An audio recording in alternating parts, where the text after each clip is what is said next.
Oh wait, no, I'm so it's not connected. I saw the. Oh wait.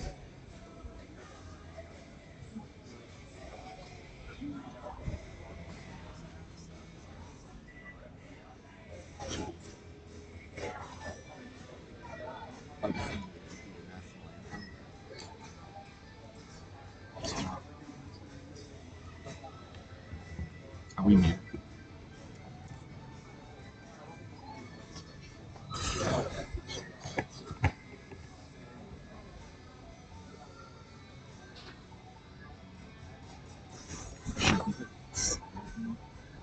The camera.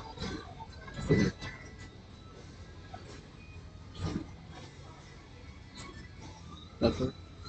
See, you could.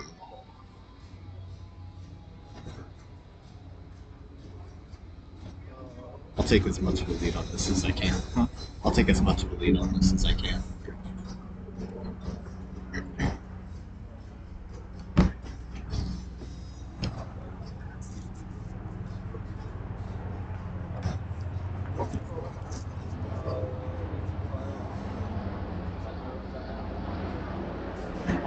I guess.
Good afternoon and hello from George Sparky Anderson Field here in Thousand Oaks, California. And we got opening day here. We got the Conejo Oaks taking on the Coastal Dodgers. I'm your man Jude O'Conius, joined alongside Sammy Fong. Welcome into the booth. How we doing, Sammy? Doing pretty well. Very excited about opening day. We know that the Conejo Oaks have a target on their back today. The defending state champions. It should be a good one. No, certainly. And also a team that's also tasted that championship was the Coastal Dodgers. They made it to the championship game in the Golden Coast League. Unfortunately for them, they fell short against the Malibu Marlins. But an opportunity at redemption is like what we like to call it here in sports. An opportunity first against the Conejo Oaks. Now for the Dodgers, they've already opened their season 2 games against the San Luis Obispo Blues, where they dropped both games. But this is an opportunity to get the bats swinging and get the pitchers feeling good on the mound. And for the Dodgers, on the other hand, I'm sorry, for I apologize. For the Conejo Oaks, this is their opening day. This is the first chance. But, we're not going to see them at full strength. There's still a few players playing in the NCAA tournament, coming back from college. So they're not going to be at full strength. But, we've talked to David Solis, their head coach and their skipper, that he still feels confident in this group that they're going to go out and have a great day today. Yeah, as you mentioned, a fresh start for both teams and the Conejo Oaks. They've got some returning players of their own, and considering that we are at Cal Lutheran University. The 2 players for Cal Lutheran, Lucas Danuitz and Jonah Dawson. Danuitz, a returner from last season, and he's got another year of eligibility at Cal Lu, and should be an exciting matchup. Got Cody Carson on the mound. Yeah, we got the right-handed Cody Carson. Spent 2 years with the Irish. Last year was with a different Central team. So, He didn't get that championship, so he's hopefully getting it today. But we are underway here at George Sparky Anderson Field as Cody Carson gets a start, and we got Cal Wimpf from Pepperdine College up first.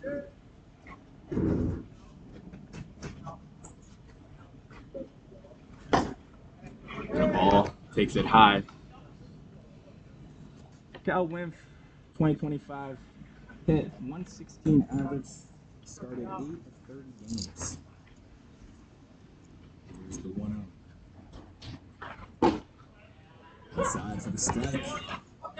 And Cody Carson, like you said, he spent this past year with New Mexico State. Only pitched in 3 games, only had 3 appearances in 3 games. Pitched a total of 6 innings. Outside for ball 2. 2-1 is the count. What are you hoping to see here early, Sammy, from Conejo? I would hope to see Conejo just, take it as any other game coming off of a championship win. They've certainly got a target on their back, but this is no different. And, even when you play a postseason, you take it no different as you would take, aside from the fact that there's more at stake. But, this is a fresh start, but it's going to be important for both of these teams to put on a strong showcase. Certainly.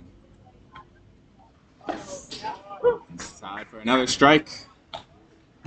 Count up to 2-2.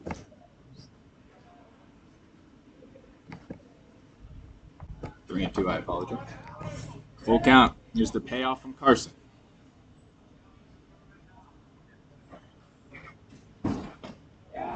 Just outside for a ball, so Wimpf gets us started with a walk. He's going to trot over to first base. I think early on for a guy like Carson, obviously played only a few games in New Mexico State. It's really about getting control, as he's on the mound. Then, like I said, see a lot of action, but an opportunity right here, get through the first few batters, get comfortable on that mound. Yeah, it's important to establish that control early on, and even if you don't 100%, how do you find your rhythm, right? That's the question that pitchers always ask themselves, and you adjust as the game goes along. What kind of pitches are your opposing hitters picking up? Certainly. And now we got Ty Mull up for the Coastal Dodgers. Santa Barbara High School. Right down the middle. For the first strike right there. 1-1 is the count. Ty Mull committed to UC Davis. Playing baseball next year is a 2-time All-CIF team selection in the Southern Section Division 4. Carson checks at first.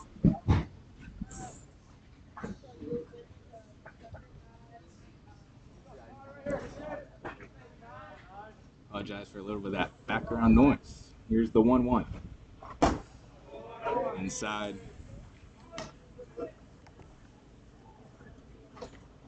And Ty Mull, like we talked about, he already seen action in those first 2 games. Went 1 for 4. He went a total of 3 for 8 in those first 2 games against the Slow Blues. 3 strikeouts, 1 hit, 1 run. Second strike right there for Carson. Count is now up to 2-2, an opportunity to get his first strikeout of the day.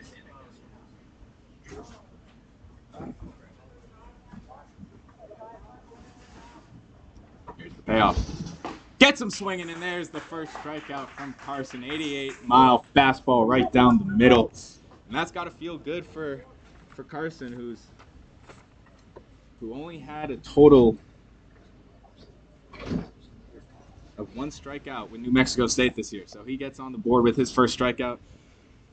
2 outs. Now this is Landon Marbury up to bat for the Coastal Dodgers out of Allen Hancock Community College. Inside for ball 1. Yeah, on that strikeout, I think I saw great command of the strike zone by Cody Carson. He seemed pretty confident, went with that off speed, switching now and then to the fastball. It was locked in. Another inside for ball 2. And like you just said, we've now seen Carson really try to pinch these batters in. He's really going inside and attacking. See what he has here in store for the 2-0. Ricocheted off to the right. Foul ball. Brandon Marbury, also a football player, while also being a baseball player. He played football and baseball at Cabrillo High School. Here's the 2-1 from Carson. Hits that far into right field. They're going to go back, and Borjas going to make the single fly out. And that's going to get us the third out. Oh, no, second out. I apologize. Scoreboard. A little mixed up right there. Great job by Borjas locating the ball. Just a simple pop fly routine right there.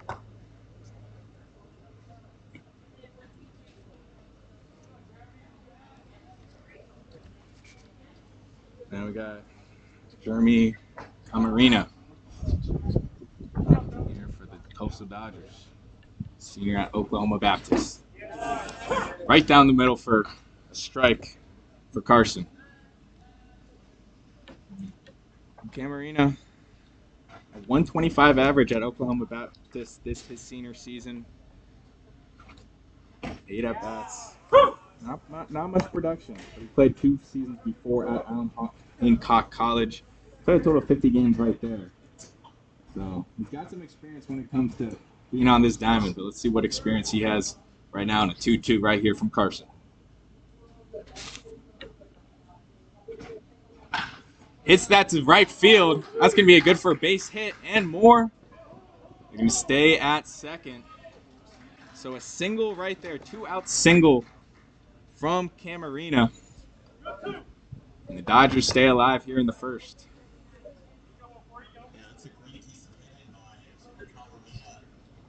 Good 2 strikes approach. He fell behind early, but found a pitch that was in a good enough spot for him to, not try to go bombs away, but get enough of the bat on the ball and go the other way.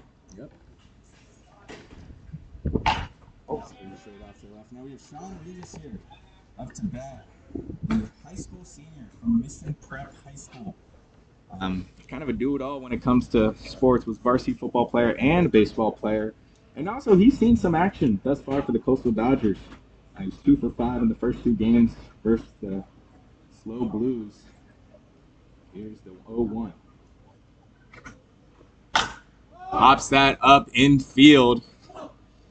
Johnson tracking it as it goes. And there's the third out right there for the Conejo Oaks. Says Carson doesn't allow much than 2 hits, but a good close right there as the Conejo Oaks, the Dodgers, tied at 0.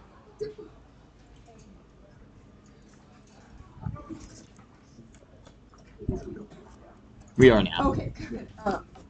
Did you log in? It honestly just started streaming, to be honest. So. Also, I've never heard that type of noise here. We think something must have gone on. Because we didn't touch anything. Like, we didn't adjust the volume. And when it started happening, I was like, I've never heard this before. So we turned it off, and Eddie's like, it might be blown out. Which is... Okay, it's not this. Because I thought, I was a little worried that this might have been tugging on this. No. It was down there. Yeah, no, you're totally good. We're trying to figure that out. It's what you always think, like, oh my god, did I do No, I know, and I was like... There it is again. Oh, I'm great. Yeah, but you guys are good. It's not you. I guess I'm not worrying about the scorebook today. Yeah. I was trying with that.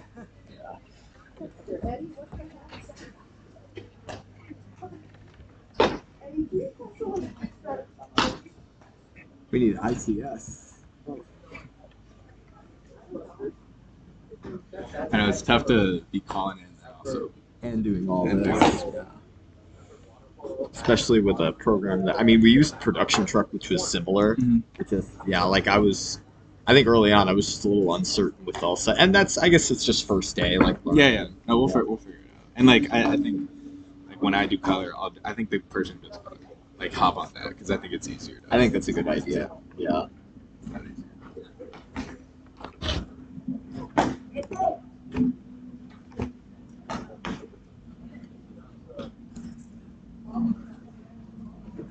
My mic's not working. Play-by-play mic is not working.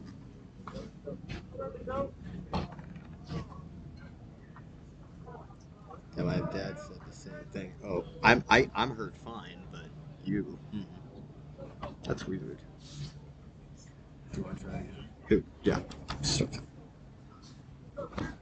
Hey, we apologize for all the technical difficulties. You know, as it's opening day for the Conejo Oaks, it's also an opening day and a little bit of a training camp for us broadcasters. So we're still trying to get it on. We understand that the play-by-play mic is not currently working. We're doing the best that we can to get this going, and you guys can let us know in the chat if you can hear us. And obviously, we want to get this working for you guys, so you don't just listen to a bunch of background noises. You know, as great that would be for simplicity of a baseball game. But as we get going in the bottom of the first, that's a chopper to second. Going to make the play and going to get in time to first for the first out right there. That was a 6-3 type of play from the shortstop Camarina to Rivas for the first out. It sounds like we're sounding good right now. So that was Henry Borjas, who just got out. But talk about the Coastal Dodgers right here on the mound. We have Riley Bassett, high school senior from Rigetti High School, going to Allen Hancock Community College. And so sounds like we're good. So it sounds like the mics are now working. So here we are in the bottom of the first inning. Up here for the Conejo Oaks is Anthony Thomas. Up batting right now for the Oaks. A sophomore at Grossmont College. Had a pretty productive year. Swings right there. Just can't hit that fastball in time. So 1-1 is count right here for Thomas. Just outside for ball 2. Like we said, we do apologize for all the technical difficulties. We're working through with you guys. It's all a learning experience for me and Sammy here up in the booth. But We are all learning. We are all Sparky learning. Anderson. You're at Sparky Anderson. Having a great time, though. Outside. And now it is full count here for Thomas. Here comes the payoff from Bassett. Just outside, and that's going to be a walk right there for Thomas. Great eyes from Thomas. He's going to trot over to first base as they get on to base first. And like we mentioned, we've seen a little bit of Riley Bassett thus far this season for the Coastal Dodgers. Pitched 2 innings in their 5-2 loss to the Slow Blues, a total of 30 pitches.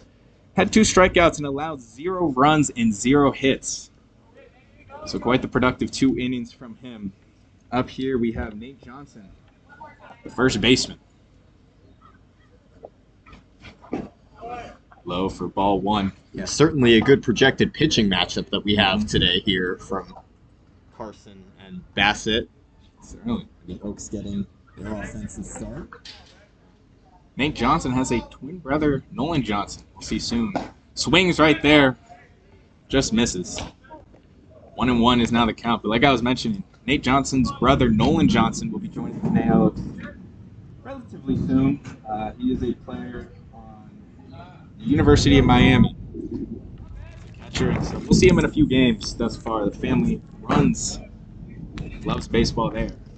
His father, Kevin Johnson, also a pro league player. So Read that as well. he's got baseball in his veins since he was born. Genetics. Here's the 2-1 from Bassett. Fouls that off to the left. Gonna put the count at 2-2. Riley Bassett committed to Allen Hancock Community College there, play next year.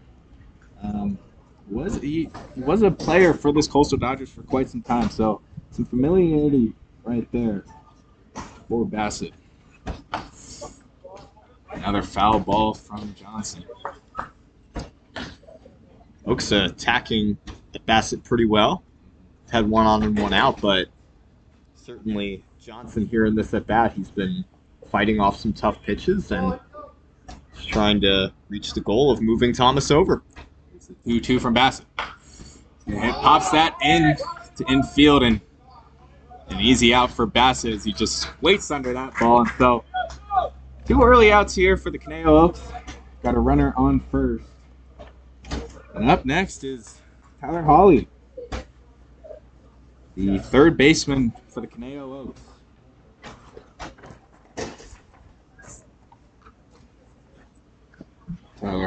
Tyler Hawley.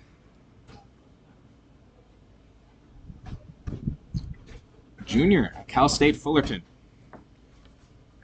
He's ranked 24th at third base in high school. Sorry, he's ranked 24th at third base in California in high school. 1-0. We've seen the Conejo Oaks already be super aggressive early on. You love to see that if you're David Solis. Just outside right there, so 1-1 for Bassett. You know, we talked to David Solis early on during preseason workouts, and he said, you know, it's any other season. You know, obviously talking about, you know, we did win the championship, but we want to stay level-headed. Those were his words of wisdom to his team and then to us too. So, they won the championship last year, but they've done nothing this year so far. So it's always kind of stay one game at a time. Yeah, he says it certainly should be a fun season on it, and I know both the team and the staff and the fans are in for it. Mm-hmm. A lot of high expectations for sure after winning a championship. This past season was the second time the Oaks won the state championship. The first time was 2018. Finished 25-12 last year, best in the CCL, and swings and misses for the second strike. Now we're up to a full count here for Hawley. Bassett's also done a great job commanding the mound early. You could tell that he's already had some comfortability with that game under his belt. So full count. Fouls that off. That's going to go into the parking lot here in Cal State. Cal Lou. What you should know is that the parking lot is pretty well protected by that protective screen, and even the closest spots, you know, you'd have to hit it like very high and pretty far. Hit that high. An opportunity right there to make a play. And just like that, the third out is made by Landon Marbury. The Coastal Dodgers allowed just one walk, but a pretty seamless inning right there from Coastal Dodgers and Riley Bassett. So it'll be the Dodgers up next as Truett Ross is up to bat. You also checked out. They're saying you're going in and out. My dad's saying it too. Just trying to look like they're plugged in the same way. This is 5, right?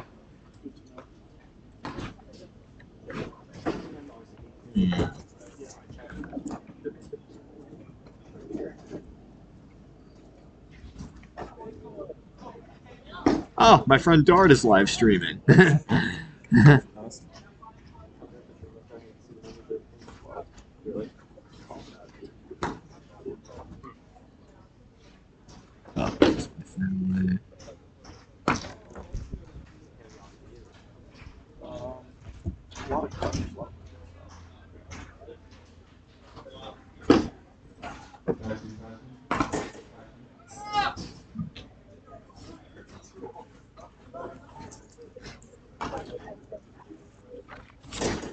I think I might rely on this more than my computer. Yeah, not serious.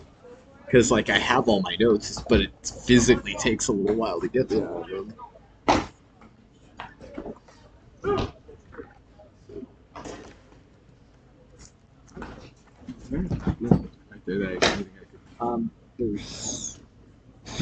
There's a few, like, books, but...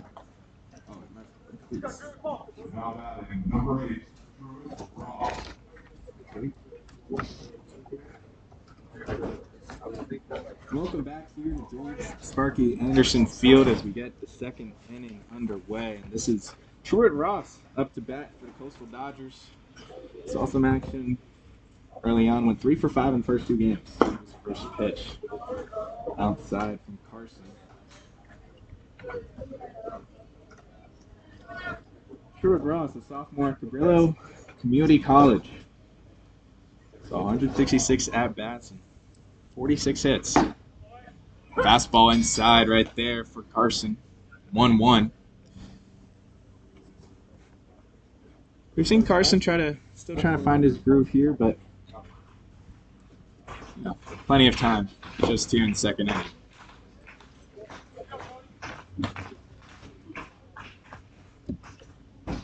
Like we said, Truett Ross in 2 games, 3 for 5, 3 hits, and 1 strikeout versus the Slow Blues.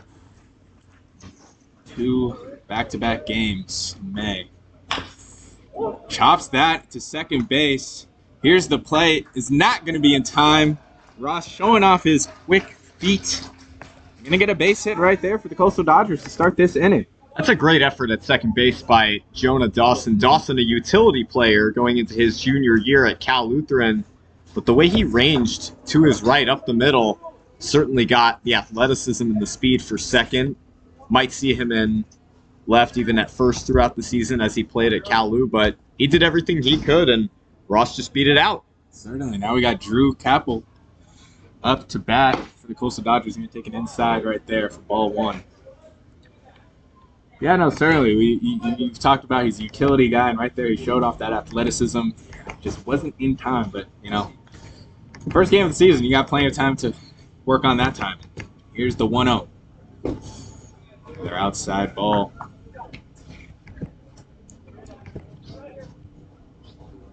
Drew Capel, the freshman at Cuesta Community College.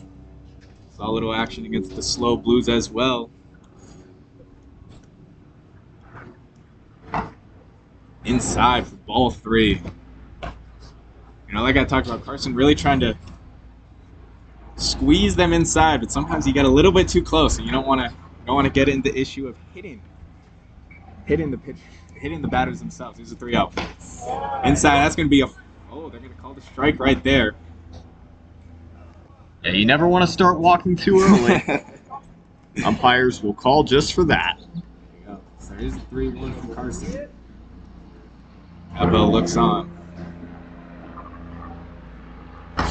Inside for ball 4. A live ball.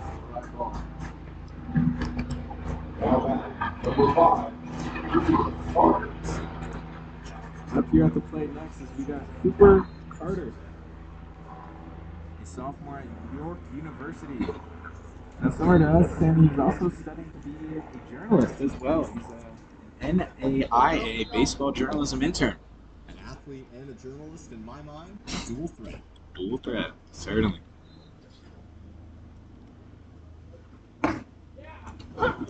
Strike 1. Cooper Carter went 0 for 2 in his 1 outing versus Slow Blues with 1 strikeout. Hoping to change those ways here. Sinks that. Our second strike right there.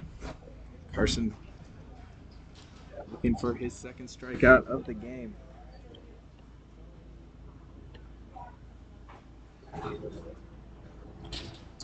Here's the payoff from Carson. Just out inside. First ball right there. Now 1-2 is the count. And then the Dodgers they've been patient. They haven't been overly aggressive on these at-bats, waiting to see the right ball come down the lane. Here's the 1-2. Hits that to third. Gonna make the play at second. Opportunity to turn it for 2, and they do. A double play right there from the Oaks. A 5-4-3 right there. Great job by the Oaks. And much needed, but it leaves still a runner on third base. Yeah, that was great and routine by the Oaks. Started by Tyler Hawley at third. A perfect throw to Dawson at second. And the strike to Johnson at first. Pitcher's best friend. Swinging on the first pitch. Here we have Carter Kimball. The 9-hole right here for the Coastal Dodgers. Out of Ventura High School. Senior as well. Lots of seniors on this team. Kids still lots of years ahead of them when it comes to their baseball careers. But Carter Kimball, another one of those.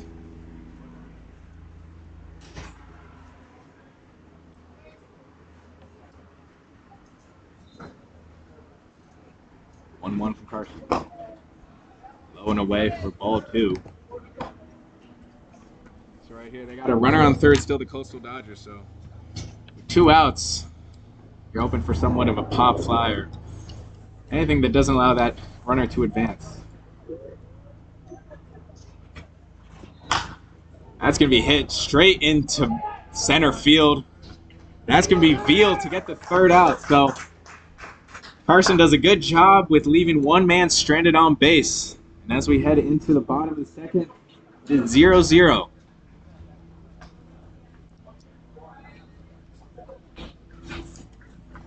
I was told we could be heard between innings speaking, so what I did now is I just lowered the bar. And I also clicked the button, but yeah, because I'm like, that should be the mute button. It might be the other mic somewhere. Because like even when I had this button down on OPS, it still had like sound bars going, which pretty but although like when I unmuted us, there was like a little more sound bars, so pretty sure like.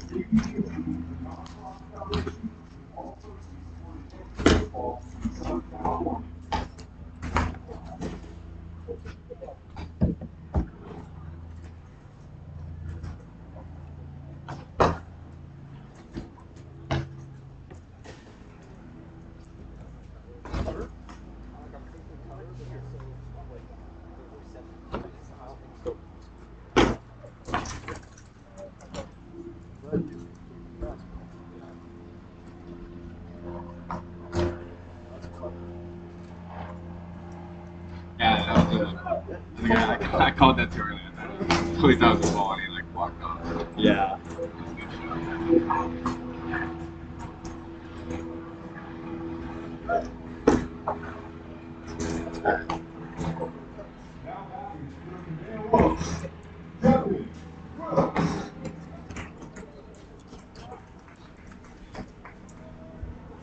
We welcome you back here for the bottom of the second of the Oaks. Getting ready. Devin Wilkes up to bat first. 29. You're the designated hitter here for the Oaks. Hits that to second. Is it going to get in time? Just like that, the Dodgers get their first out right there. 1 hit, 1 out.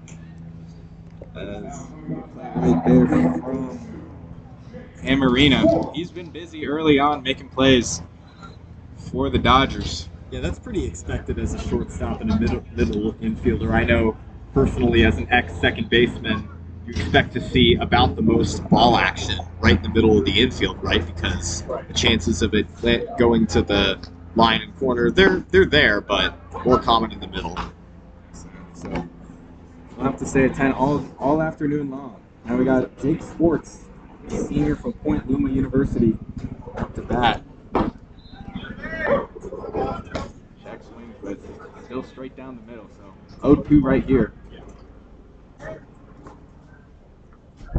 Already behind the count. Here's the payoff from Bassett. Outside.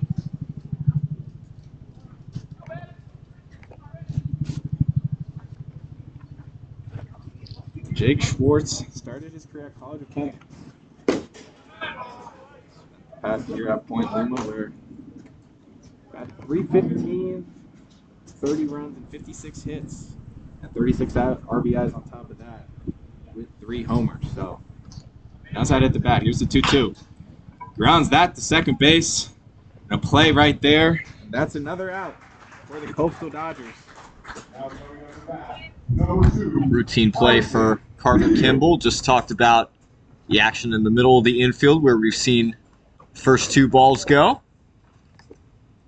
Dodgers off to a good start here defensively in the bottom of the second after allowing the second batter to reach base last inning. It's Isaac Veal now at the plate. Junior from Westmont. Batted 197 for Westmont this past season. They take that. Ball 1. 1-1 is the count right here. Isaac Veal, the center fielder, recorded that last out in the inning for Conejo Oaks. Fouls that one off to the right.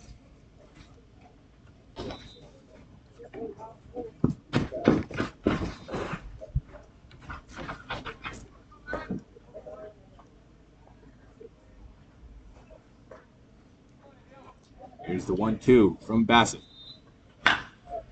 He hits that into center field.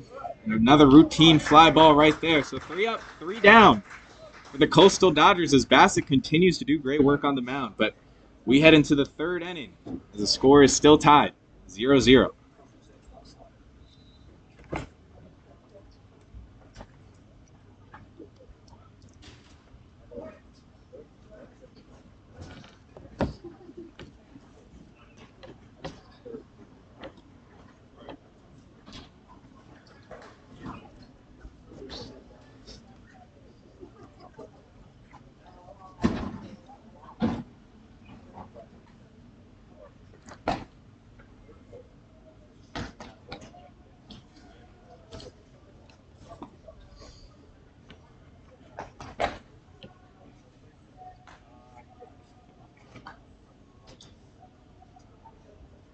Yeah, I just need to, first few innings, just get comfortable. Yeah.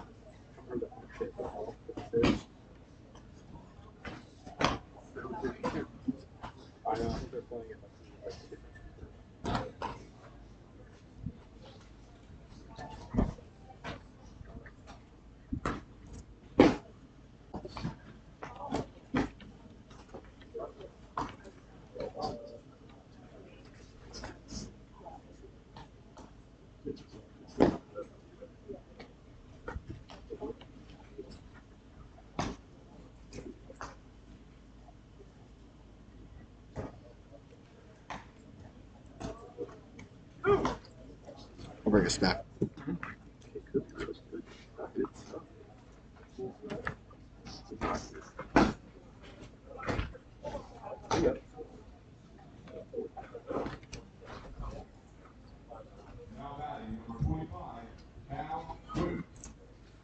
Welcome back here on a nice, beautiful afternoon here in Thousand Oaks. You know, it was a little bit cloudy earlier, but the sun kind of peeked its head, and now got a beautiful afternoon. Even some light rain yesterday, at least in LA. Yep, some light rain, a little drizzle this morning, but we got Cal Wimpf back at the plate for the Coastal Dodgers. You know, we already talked about it before, but you know, there's this Conejo Oaks team been around since 2006. Lots of success in the most recent years, or in the past 3 years. 2022 went 22-15. That ball hit into left field. Isaac Veal up and top. He's going to get the first out. Great job right there from Veal to show his versatility and get to that left field line. Make the play. Yeah, Veal covered some pretty nice ground out there in left center field. A good sound off of that from Cal Wimpf. Now back up to the mound is Kai Malt. Struck out in his first appearance. Carson hoping for the same result here. Strike one. Like I mentioned, we've seen this Conejo Oaks team be quite successful in when it comes to producing talent. 55 players drafted the MLB in total. Almost. It's Malt right there. Malt's got to do a little Michael Jackson tippy toes. But kind of a weird position to go in reverse too, right? When the ball's thrown behind you. Yeah. Outside the ball too. You know, Carson's still trying to find his zone here in the third inning. You know, for all these Oaks players, not some time between the seasons, so still trying to get that rhythm back as we talked about earlier, Sam.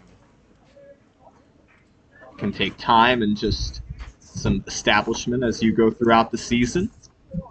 You know, obviously state champion victory builds momentum, but comes a new season, comes some changes as well. And some of those changes are, you know, changes in roster and turnover. Guys like Austin Carrillo, who were here for such a long time.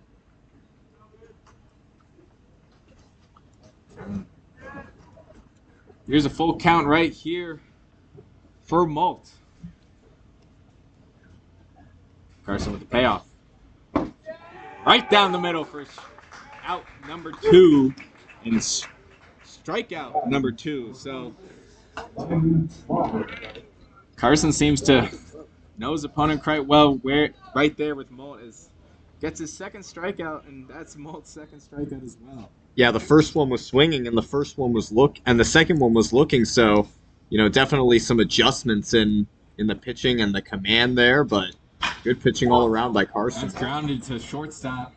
Gonna make the play at first, and there's the third out right there. It's a little bit easier of a job for the Conejo Oaks as a Gonzalez to Nate Johnson for the third out. And we're heading to the bottom of the third. Still squared at 0.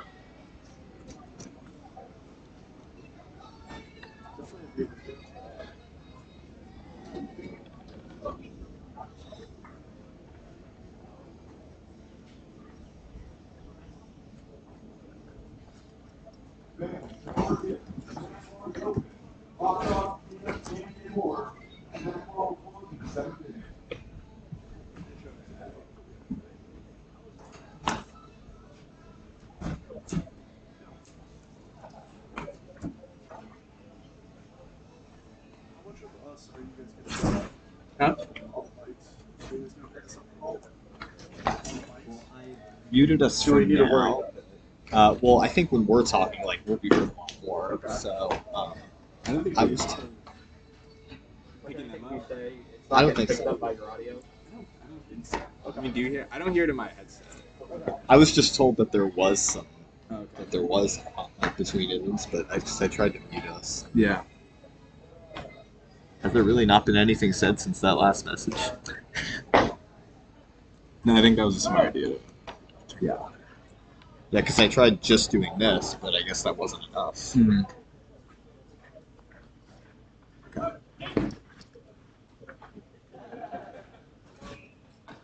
Now batting, your Conejo Oaks, number 8, Ethan Gonzalez.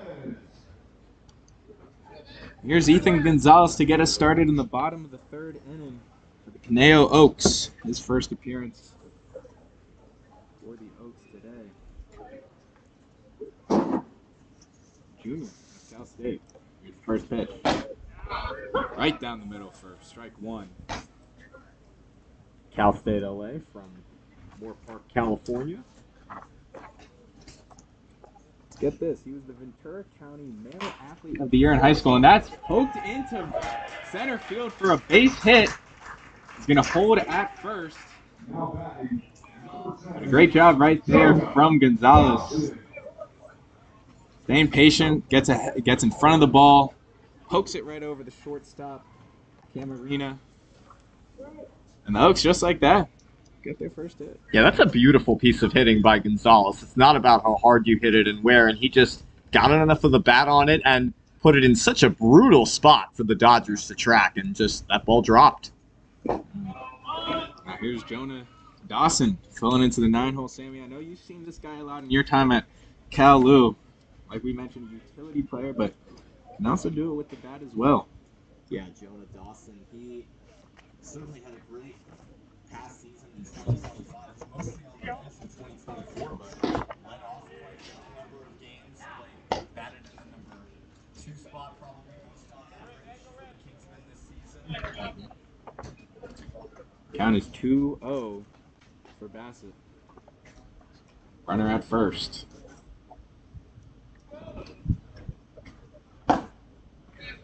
Takes it right down the middle for first strike. Yeah, Dawson's past season for the Kingsmen had 36 hits, 20 RBIs, 293 batting average, 382 slugging percentage. Outside for ball 3. It's a good patience right here in this at-bat from Dawson.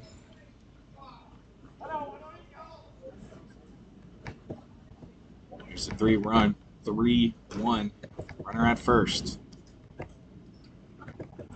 He goes. That's going to foul off. So saw Gonzalez get a head start, but it doesn't matter too much. It was fouled off by Dawson.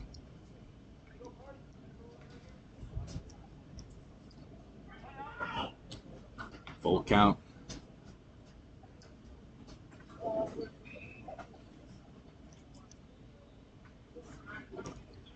Here comes the payoff from Bassett. Low for ball 4.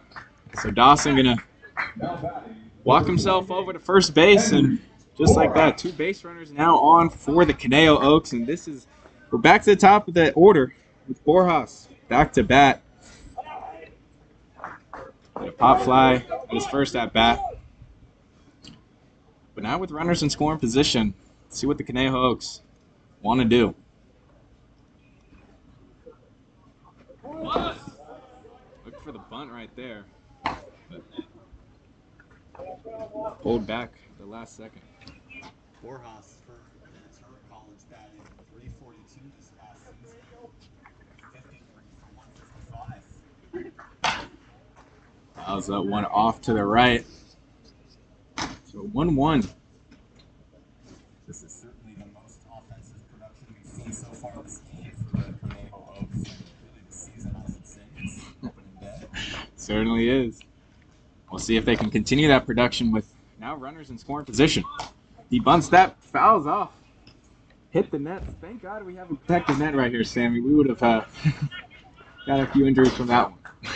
And I was just going to say, it's interesting to think, how can a ball bunted that softly come back that fast? Well, it's because the pitch was fast. Pitch was fast. Hit it out top the bat, so rolled back to us. But like I said, thank God for protective netting. Grounds that one, so it's a live ball, and they're going to be able to move to third and second right there. So now the Conejo Oaks in some real scoring opportunity right here. Yeah, great base running by both Gonzalez and Dawson. They read it immediately that Cooper Carter had trouble scooping that ball up, and just gets away from him. And now this is the first time that Bassett's been put in any real danger. That's going to be popped up to second. Kimball going to make the play. The first out right here, but Number 4, Anthony Thomas. an opportunistic chance right here for Conejo to get on board first. certainly a much-needed first out for the Dodgers. That's huge, when you have a runner at third and less than 2 outs. There's so many ways that you can score that runner from third, and so, a pop-up or just anything not good enough to get that run home. That's huge defensively.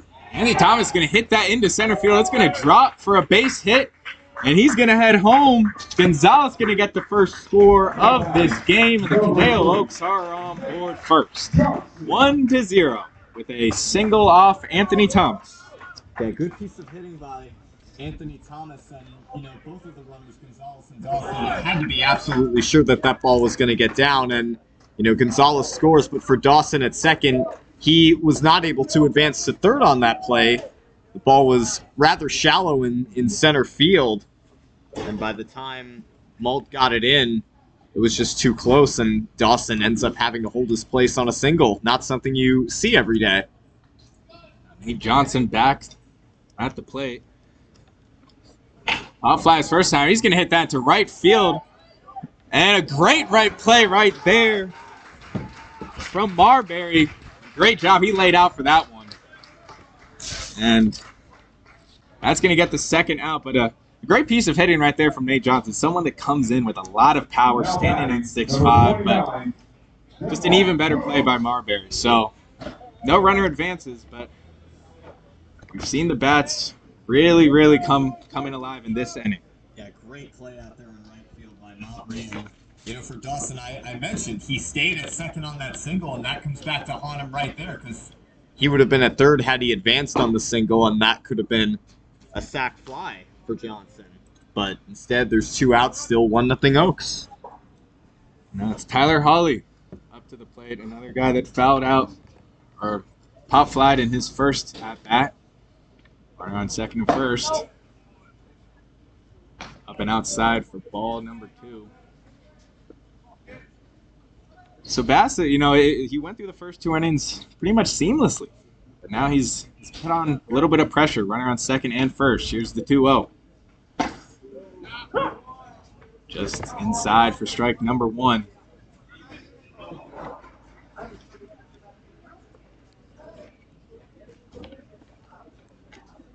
Some good offensive production for the Oaks and good defense for the Dodgers, keeping the damage to a minimum for the time being anyway. That's gonna be strike number 2 right there. Holly's just looking right there. Tyler Holly's favorite player, Mike Trout. Someone that loves to hit dingers. Hopefully Holly can get a few of those dingers here this season. Here's the 2-2. That's grounded. Runner's gonna stay. So now full count with 2 outs. An opportunity for Bassett to get out of this inning with no more damage.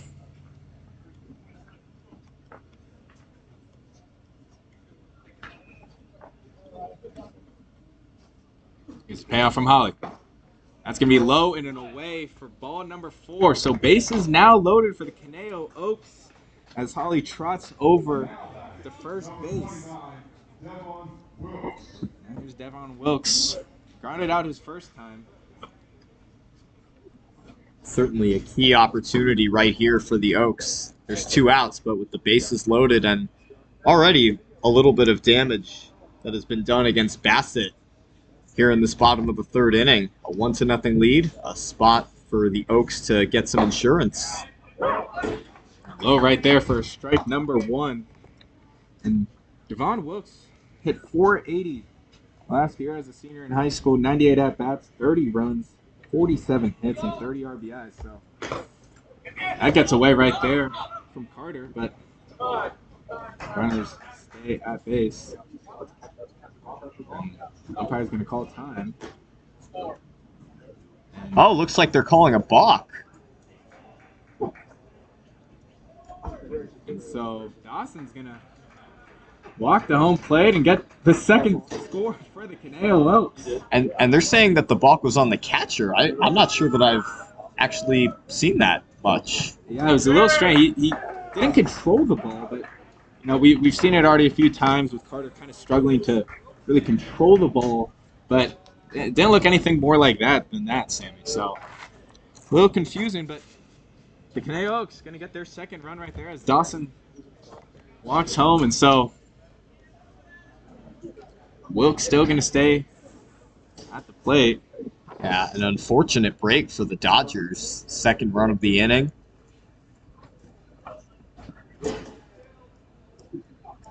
So now with the runners at second and third.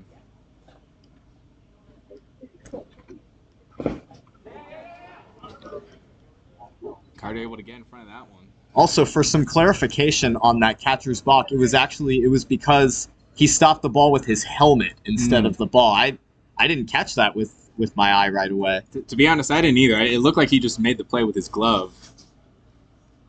But I guess he might have tried to scoop it, but it's fouled off by Wilkes. So here's the 2-2. Yeah, such a rare play in baseball. I was going to say, you don't see that every day, let alone opening day. But this game's got a little bit of everything here at George Sparky Anderson Field. Here's the 2-2. He's going to ground that right down the middle and not going to be able to make the play in time. And Anthony Thomas gets home. And that's also Tyler Hawley's going to get home. So 2 runs right there, 2 RBIs right there for Wilkes.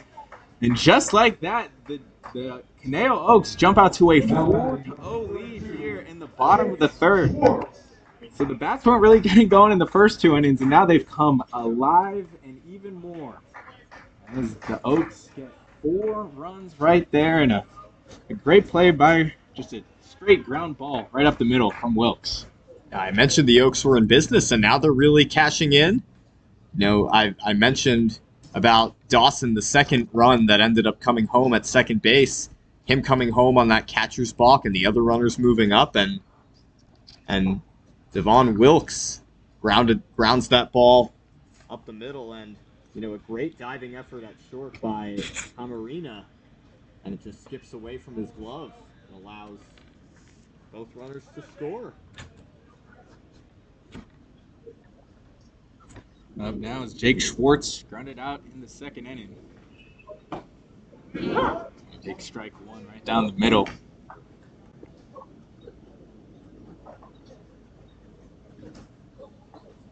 And Bassett only went 2 innings in his 1 appearance versus the Slow Blues, so this is his 3rd inning. We'll see how long he stays in.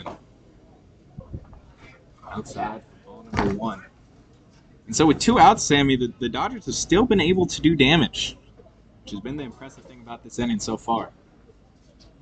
Yeah, the Oaks with these 2-out runs, and they could all, with that balk, I think that really changed momentum.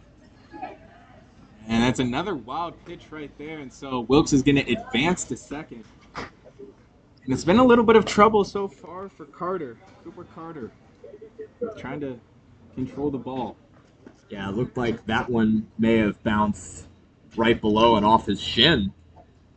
Tough to see from up here, but that ball just took an unfortunate hop away from him, and now the Oaks have Wilkes in scoring position. And outside for ball number 3. So here's the 3-1 for Schwartz. 2 outs and a runner on second.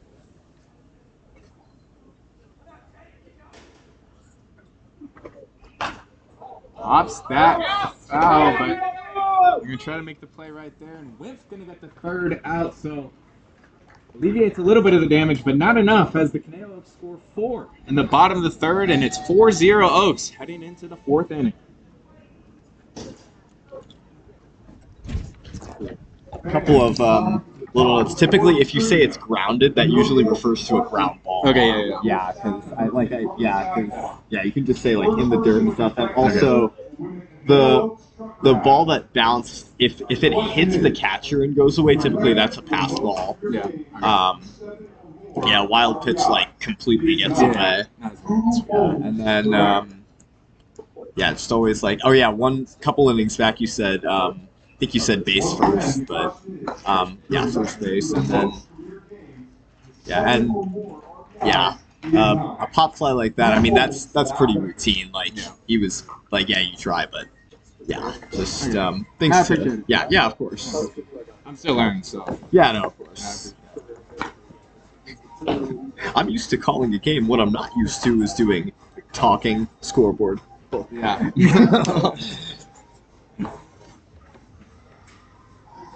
Yeah, I only caught that catcher's once because he had one this year, USF.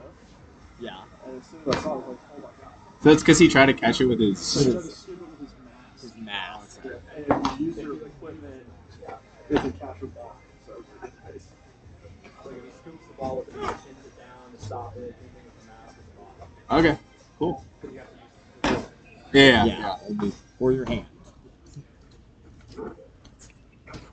Now batting for the Coastal Dodgers, number 15, Jeremy Camarino.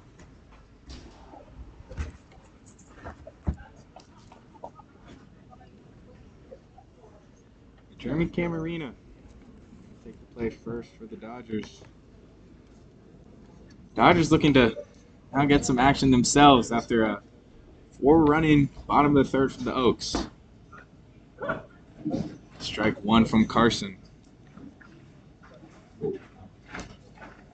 Camarino with a base hit in the 1st inning.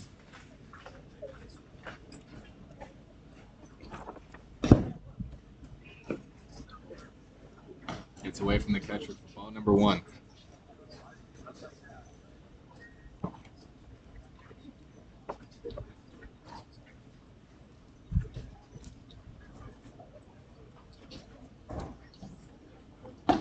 Right down the middle for strike 2 right there from Carson.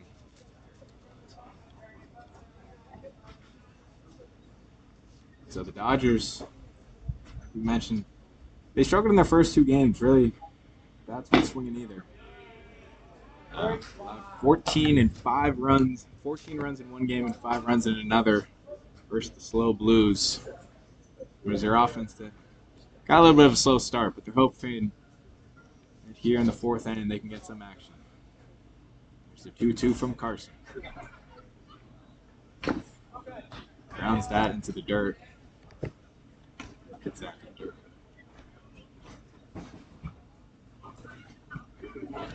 Here's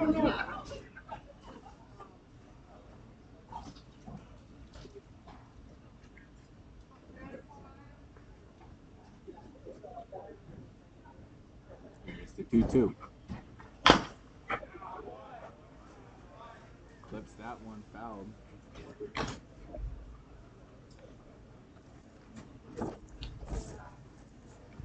And so Carson spent the last summer at Greenville with the Fly Boys. You mentioned it's been 2 years with Conejo. It's 33 total innings, 39 hits allowed, 39 runs allowed, had a 7.16 ERA. That's hit into center field. Isaac Veal going to try to make the play, but that's it bouncing. Base hit right there for Camarena. Yeah, not really much Isaac Veal could do in that situation. He gave that one a good run. Could have laid out, but it would have been a very, very tough chance for him to make that catch. That was just great placement and a great piece of hitting by Jeremy Camarena. Sean Reyes up to the plate.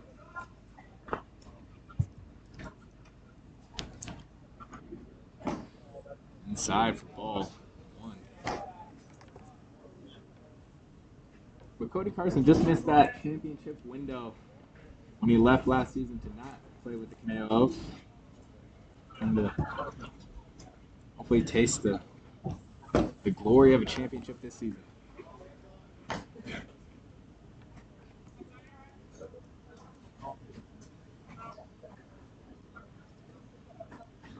Out here is 1-1 for Carson. Fouls that one off to the right.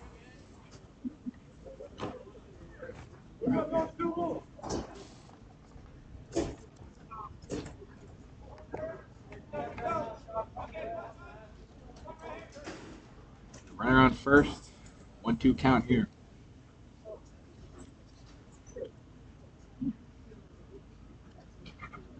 A foul ball off to the left this time.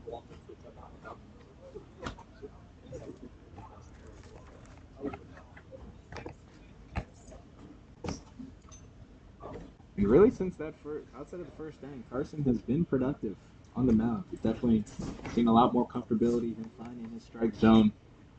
Looking for here on the 1-2. Right down the middle for strike 3. Not going to get the first out of this inning. And he was frozen right there at the plate. Yeah, I guess not what he was looking for, but that pitch covered a good corner. Just good command by Cody Carson, as we've been seeing.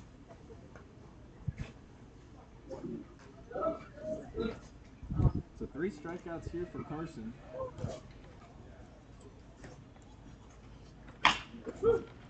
That's hit to second. Can make the play at second and off, not in time to first base. So that's going to be a base hit right there for Ross. If Dawson did what he could there at second to get that one out, often you see infielders, they're so desperate to turn 2, so they might rush the pickup or the throw and end up making no play, but Dawson, he remained steady there.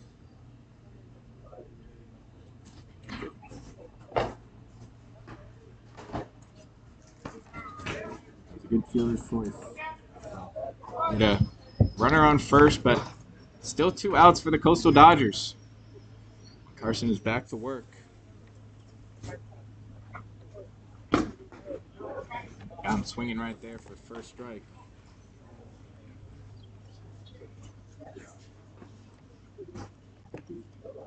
An opportunity to leave this inning with no damage.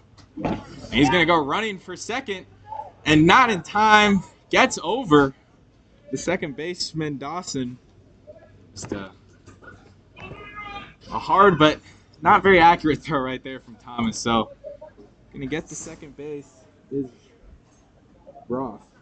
Yeah, the throw was just too high for Jonah Dawson to catch. He leaped up, and had that throw been on target, he may have been out.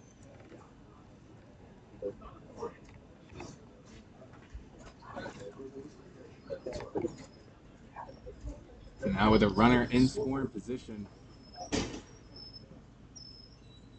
1-1 for Ross. Got him swinging for Capel. Capel in his first at bat walked in the second inning.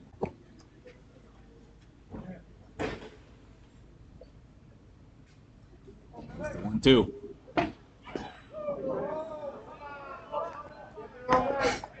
A little bit of a reaction from the crowd right there.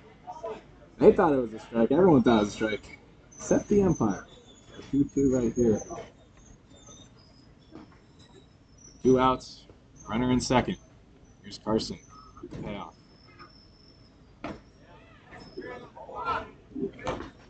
Takes ball 3. Sammy, I have to say, we've seen a different type of pitcher on this mound this last 2 innings.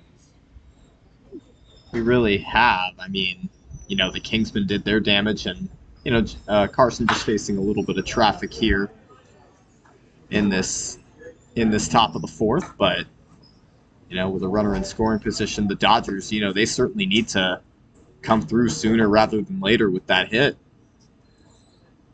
An opportunity to do it right here with runners in score position. A runner in scoring position. Ross on second base, but here's the 3-2.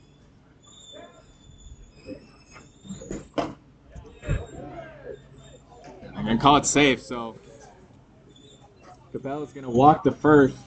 That's going to be a walk right there. So the Dodgers stay alive here with 2 outs. On top of the 4th. That was a good at bat right there by Capel. Dodgers have 2 runners on now. One swing of this bat could make it a 1-run game.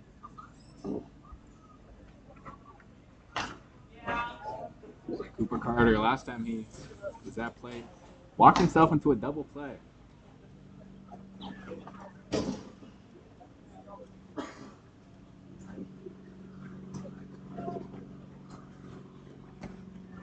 Here's the 0-1 from Carson. 2 outs, 2 runners. Hits it off his cleat for a foul. Now it's 0-2, an opportunity for Carson to get out of this inning. A 2-strike count on Carter. Oftentimes those types of high pressure at bats may help a hitter get better and stronger at the plate. Strike 3. So 3 outs right there for the Conejo Oaks. Lead 2, runner stranded. So just like that, Conejo Oaks keep their lead at 4. Into the bottom of the 4th. Oh yeah, got him swinging is a common strikeout call. Like I'd say if he misses it, but it's not the 3rd strike, I would just say like swing and a miss. Yeah. You know, keep it at that. And yeah, and that's and you like say that for because just like got him part. That's typically like kind of a go down call. Yeah. That was mainly.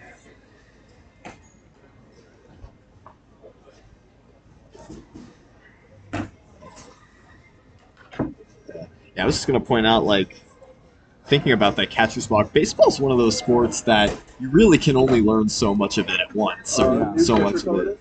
Like, there's Number 17. 17. Oh, we have a new pitcher.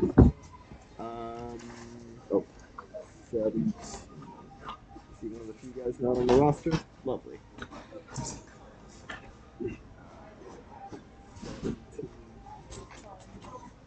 Yeah, I don't know. Oh. McKenna?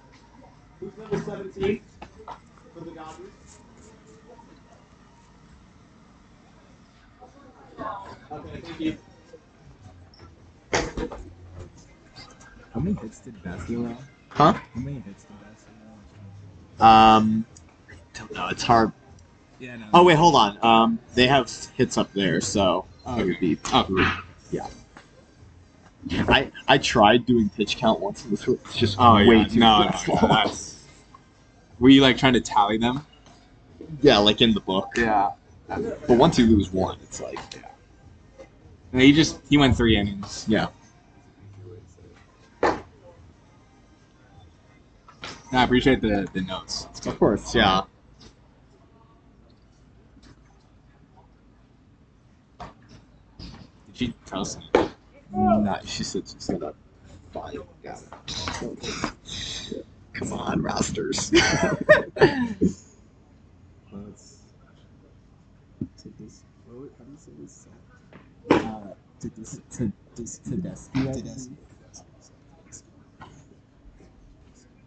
Now batting for your Conejo Oaks, number 2, Isaac Beal.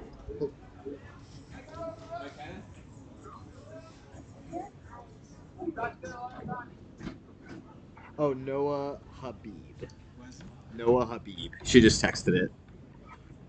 All right, we're back. Welcome back here to the bottom fourth. We have a pitching change for the Coastal Dodgers. Riley Bassett finishes day. And now we have Noah Habib, number 17, on the mound. So Riley Bassett finishes his day, allowing 3 hits and 4 runs. That was a brutal 4th inning for him. All 4 runs from the Conejo came at bottom of the 3rd. Opportunity to get a fresh arm here for the Dodgers. Up, we have Isaac Veal batting for the Conejo Oaks.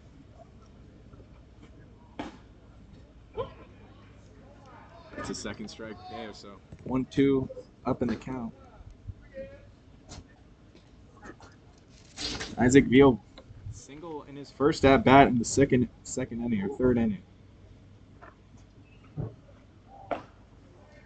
Got him swinging. Strike number 3. Now batting number 8, Ethan Gonzalez. Good first out for a beat here in the bottom of the 4th inning.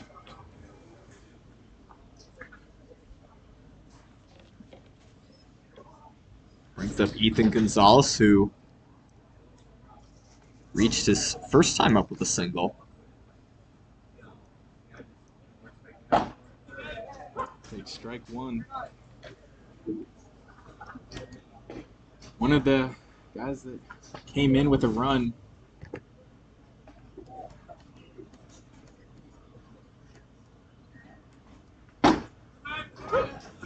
Strike number 2 right there from Habib. So he's been pounding the zone early with his first few batters. 0-2 right here for Gonzalez.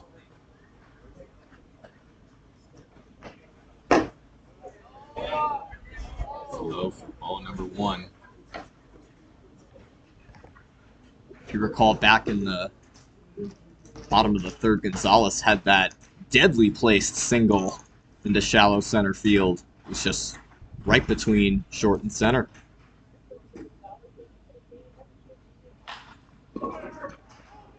That's going to be called a foul. Just misses the bag by some hair clippings. That's a pretty good cut from Ethan Gonzalez, too. That ball was almost about a foot outside, and he stuck his bat out. That was really a stay alive swing.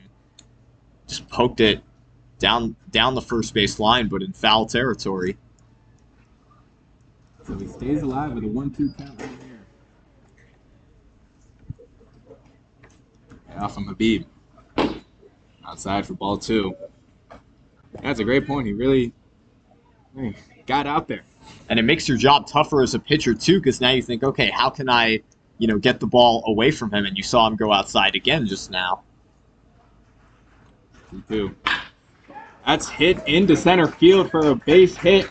Gonzalez going to hold at first. So another single right there from Gonzalez, and he has a hot bat. Starting off with 2 singles. Yeah, 2 for 2 on the day so far. Gonzalez just smoked that ball up the middle. Oh, Jonah Dawson walked on his first at bat.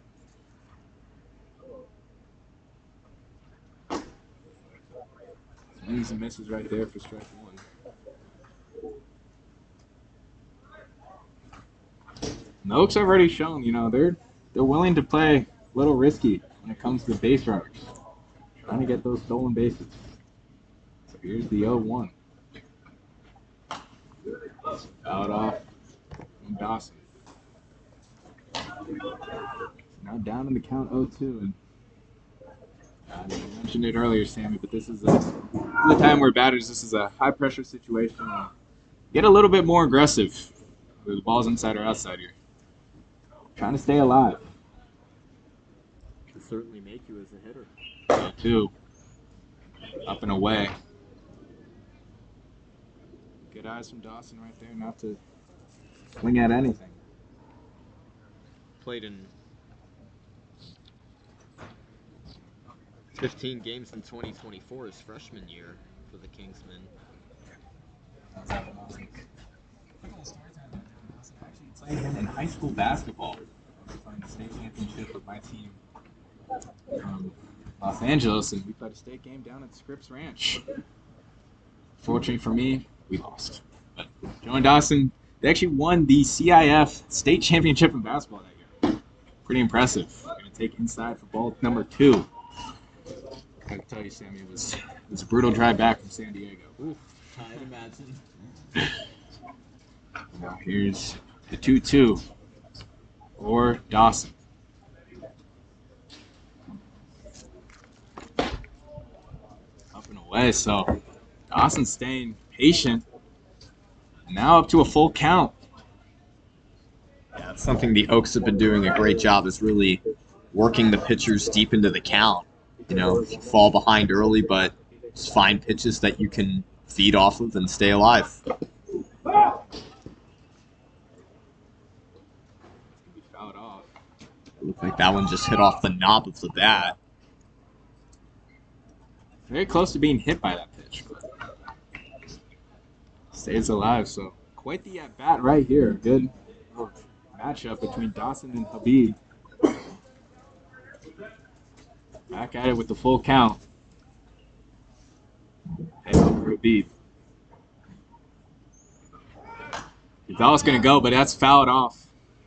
So they're staying alive right here.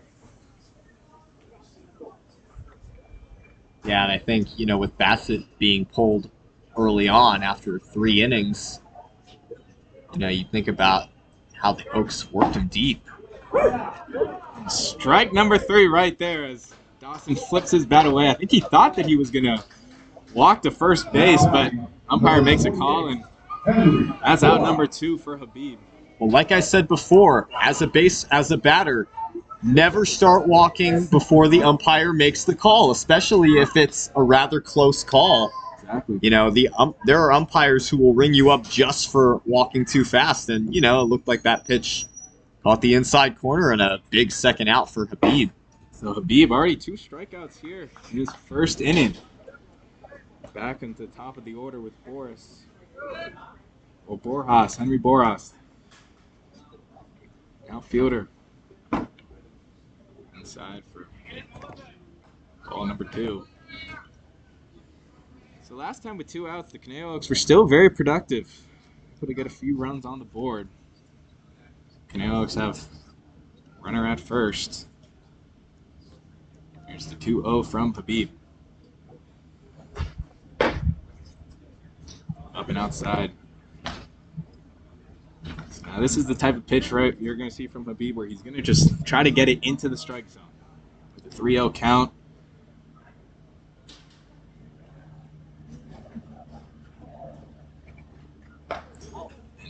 Inside, and that's going to be ball number 4. So Borjas going to take his sweet little walk to first base. Anthony Thomas back out the plate. So it's seeming that the Oaks almost like it when they have 2 outs, Sammy. They take pride in it. So they're staying alive right here with Anthony Thomas back at the plate. Sometimes that second out can be what wakes you up at the plate, and you think, okay, we got to strike right away now. Anthony Thomas had a single with an RBI in the 3rd inning. It's part of that crew that created those 4 runs for the Oaks. The bottom of the 3rd. See if he can do it again. He's Strike right there. So 1-1 is the count.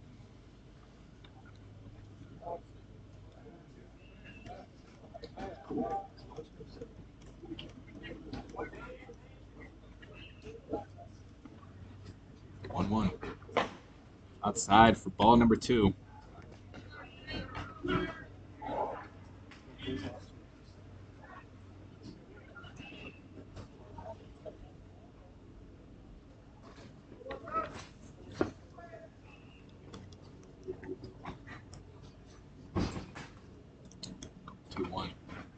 Outside again.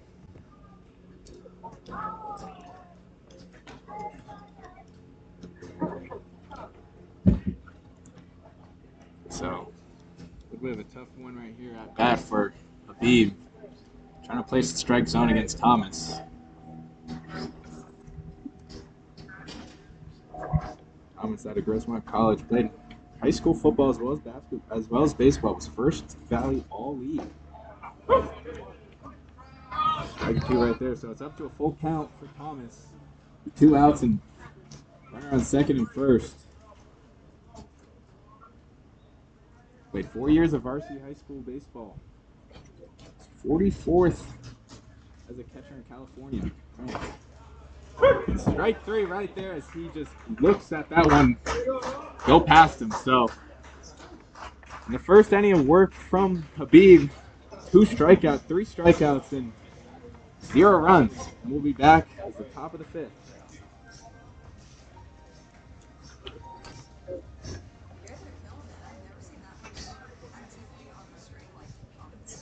Oh, really? Oh. I think half of it was also like them letting us know that, because I think I was going in and out. Yeah, So my dad was telling me too. God, I got it. And then we pulled it up just to see, and I was like, I've never seen the live stream comments. Yeah. Yeah, for like individual like balls and strikes, you can just say like strike 1 or ball 2. And then what was the other thing? I just had another one. Yeah, it'll come. Oh yeah, I know what it was. Oh, that's backward. Oh yeah, when you say where the runners are on base, typically you would do, like, if it's first and second, you would do the first base that's occupied, right? So like first and second, or like first and third, or second and third. Gotcha. Yeah. Yeah, it's not technically wrong to do it the other way, but you just hear more from, like.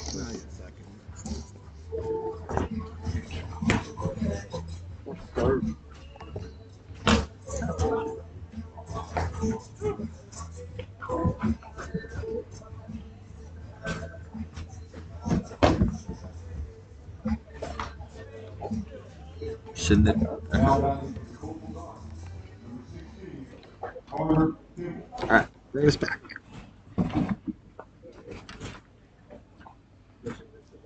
We'll welcome you back here to George Sparky Anderson Field here in Thousand Oaks as we get the 5th inning underway.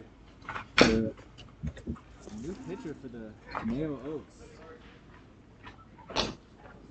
But it's Carter Kimball first for the Coastal Dodgers.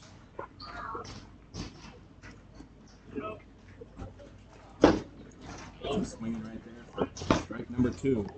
So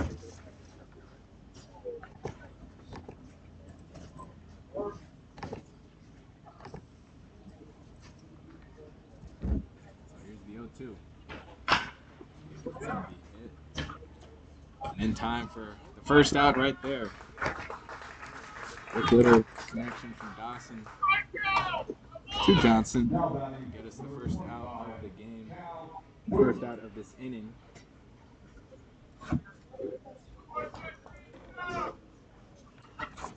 And we're back to the top of the order for the Dodgers. Cal Wimpf back up, walked his first time, popped out his second time. That one goes into the dirt for a ball 1.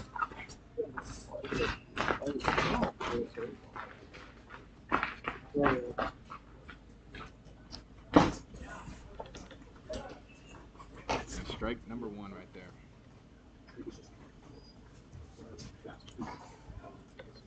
So Cal Wimp this past season at Pepperdine, in 30 games. That one's hit to third. He's going to get right past the third baseman for a base hit. And that's going to go right by Holly. It just looked like it, I mean, did some Houdini magic, but now it just went right through his arm. And just like that, that's going to be an error for Holly. Yeah, it looks like that one just ate Holly up, and we'll see how they score it. So now up at the plate is Ty Malt. Struck out both times, and right there he's swinging for strike number 1. Yeah, went down swinging his first time up and looking his second time.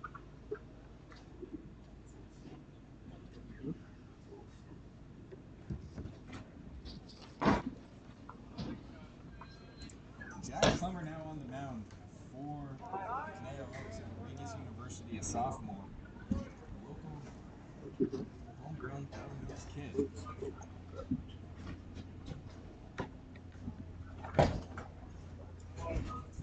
Good take right there from Malt. Ball number 1.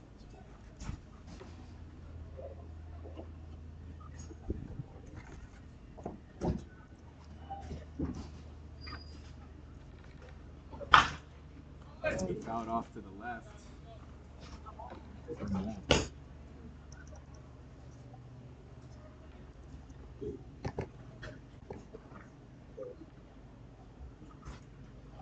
Well, the Dodgers just looking to get some offensive production going right away. Still have yet to score in this game, chasing 4 runs. Try to get a play at first, but not in time as Wimp is going to be able to get back in time.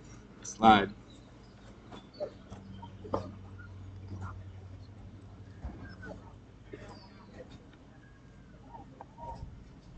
here's the 2-2 for Plummer. Foul ball off.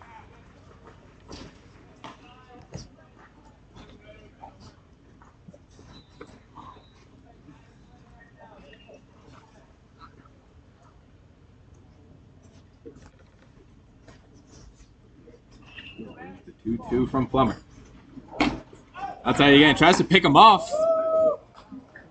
And in time, Wimp is going to be able to get there safe once again.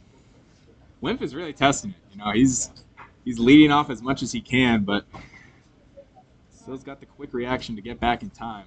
Yeah, he certainly pushed Thomas's button a couple times and has drawn a couple throws.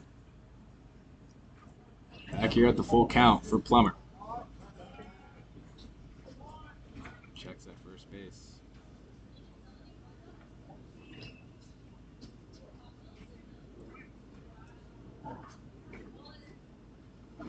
And got him swinging for strike number 2. We're out number 2 for the Conejo Oaks right there now. Good piece of outside work right there from Plummer. Third time that Kai Malt has struck out today. Not been his day. Now Landon Marbury bat went 0 for 2 in his first 2 at bats. I changed that, so already 2 outs here for the Coastal Dodgers. 0-1 for Marbury. Hit that to third and a play at second for Dawson. Routine right there as the Conejo Oaks get out unscathed again with their 3rd out. So as we head into the bottom of the 5th inning, still 4-0 Oaks.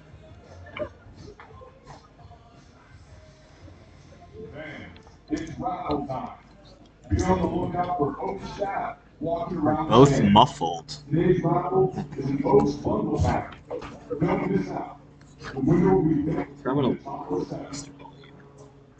My mom said that the between innings volume was actually higher than the inning volume.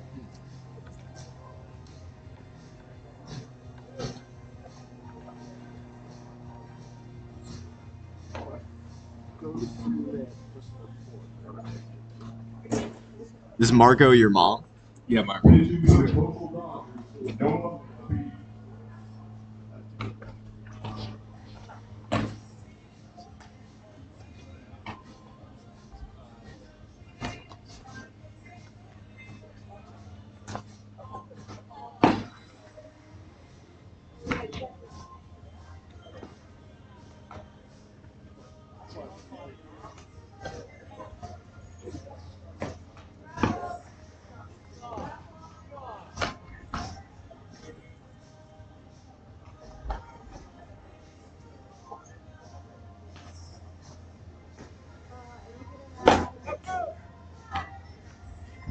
Hold on.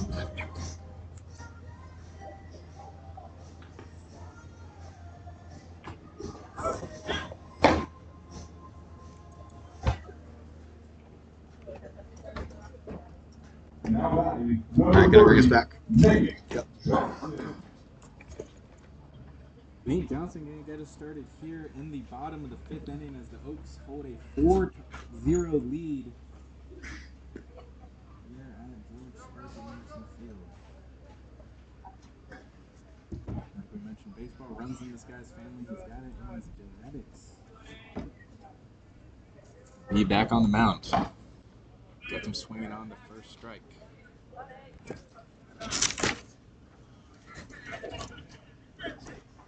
Nate Johnson 0 for 2 to start this game.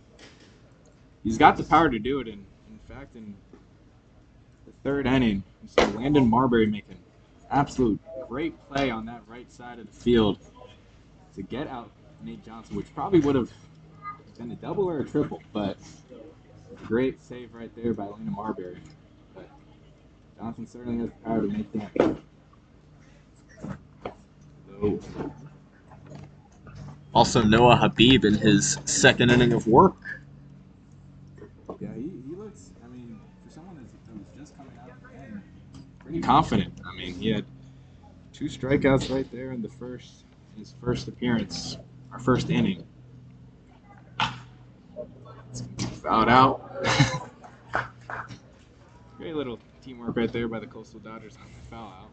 But Funny enough, my family and I were just talking about another league. I can't remember exactly what form of baseball it was, but there was a rule where if a fan catches a foul ball like that, it's an out. It's like a totally other informal version of baseball. Bananas type of. Oh, that's what it was. Yeah. Fortunately, that's how Johnson hits that into right field. Going back to the warning track. You're going to hit off the wall, and Johnson rounding around for 2. He's going to round around for 3. And he's going to get there standing up, and that's a triple right there for Johnson. It's the first triple for the Oaks this season. And just like that, the Oaks are back into scoring position. What a great rip by Johnson, and just came about halfway up the wall, I'd say. Certainly the closest ball we've seen to a long ball all day. This time, Landon Marbury just couldn't get there in time, so Johnson with his first hit of the season. And just like that, Oaks are.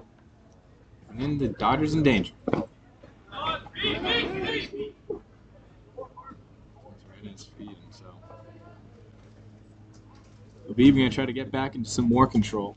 Yeah, interesting to see. You see that happen a lot, especially in college baseball as a catcher. I think when you see a ball in the dirt like that, you might expect the ball to hop up and go behind you or next to you. Hence the trouble that Carter may have had finding the ball.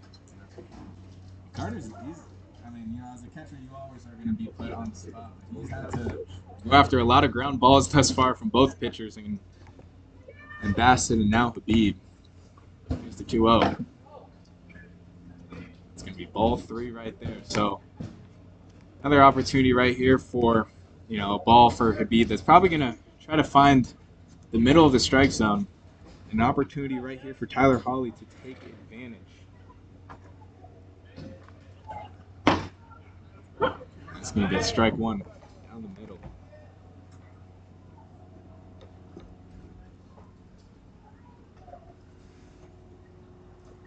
Like we talked about, this Conejo Oaks team has put out plenty of talent when it comes to their.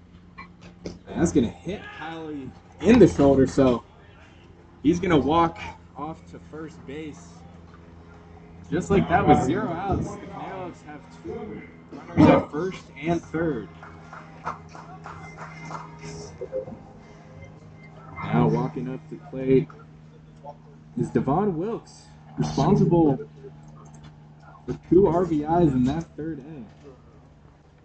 With an RBI single, but able to bring in 2 runs. It was, he got the rally started for the Conejo Oaks. And so right here with 0 outs, he's looking to do more damage.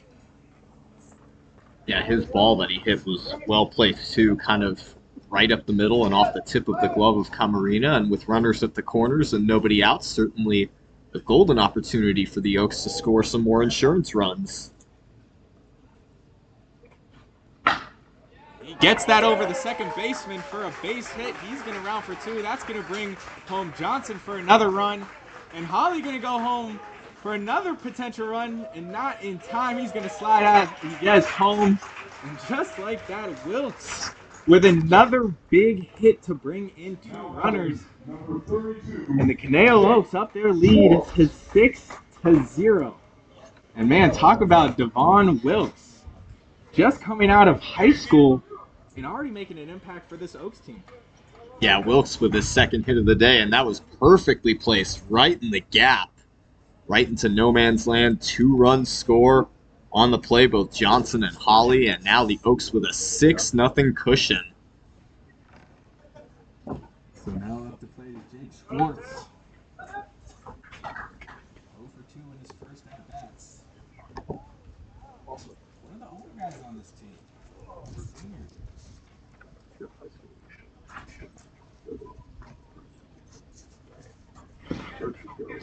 He's going to go after the ball, a live ball, and this is an opportunity to get there, and so he does. There's Wilkes going to steal a base.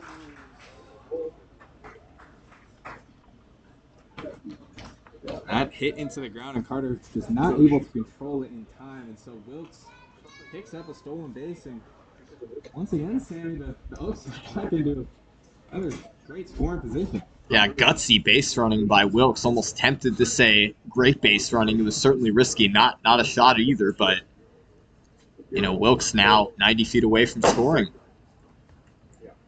That's outside. And that's one of those balls in the dirt where if you're going to go, you got to read it and pick it up right away. If you're not sure, the riskier it gets to go. Strike 2 right there. Yeah, you're certainly right. If you second guess something like that, that's where you run yourself into a potential pickle or some sort of trouble. And so, right there, just a heads-up play from Wilkes saying, you know what, we're up 6-0. We want more. Another grounded ball from Habib. And so, it has not been a nice ending to Habib thus far. Still 0 outs for the Dodgers. So, the runner on third base, Schwartz, full count right here.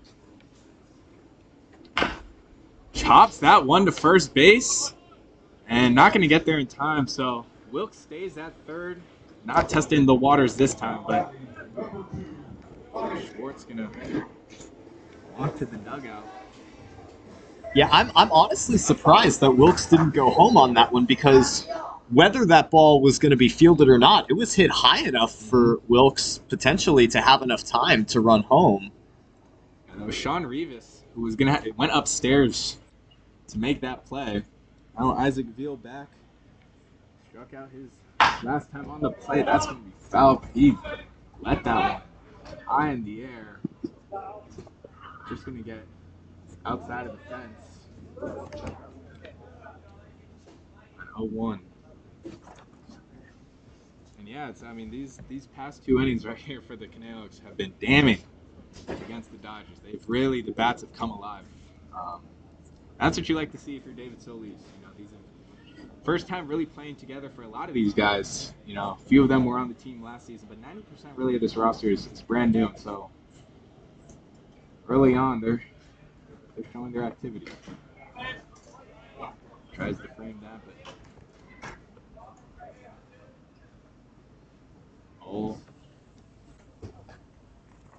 Yeah, a lot of people, might describe this as classic Oaks baseball. In the championship game, they put up plenty of runs. It's going to be fouled out into the parking lot once again for Veal. But in the 2 championship games, they won 7-2 and then 4-0. So we knew the type of damage this team could do heading into the season, and they're certainly showing that prowess here.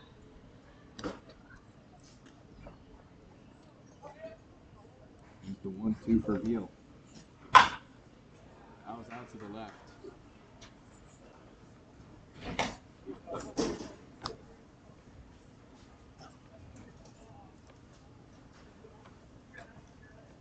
Like I've mentioned, the success that we've seen, they have 5 big leaguers that have come out of the Oaks organization.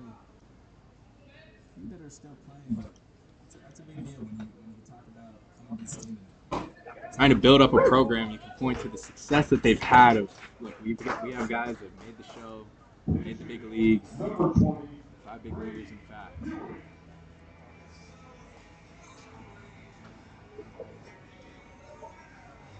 So just like that, 2 out, 2 straight outs right there for Habib.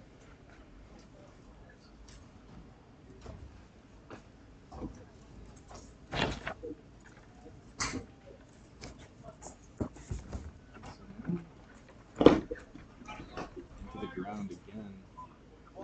Now pinch hitting for Ethan Gonzalez is going to be Brady Hewitt.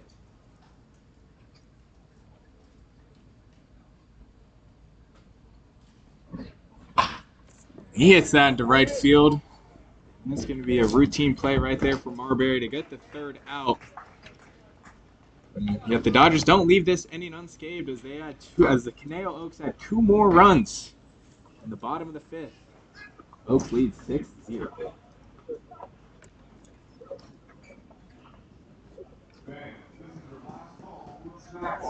Show close during the top 7 innings.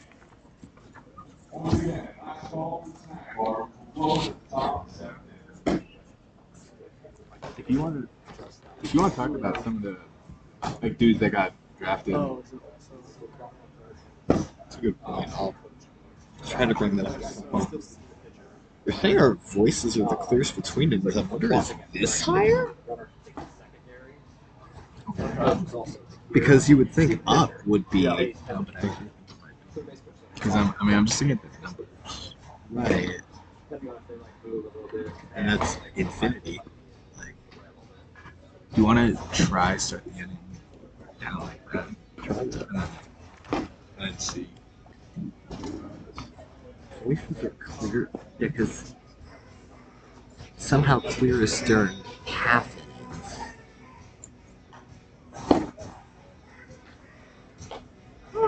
Well, but they said we were rocking it before, and because, I think we are being, I think, for the first part of the game, I was heard you were in and out. We were both kind of muffled at some points. I don't know. We can try. Now batting, number 15, Jeremy Camarena. We're back here for the final 3 innings. The 6th inning is getting underway here, and the sun is still shining here in Thousand Oaks.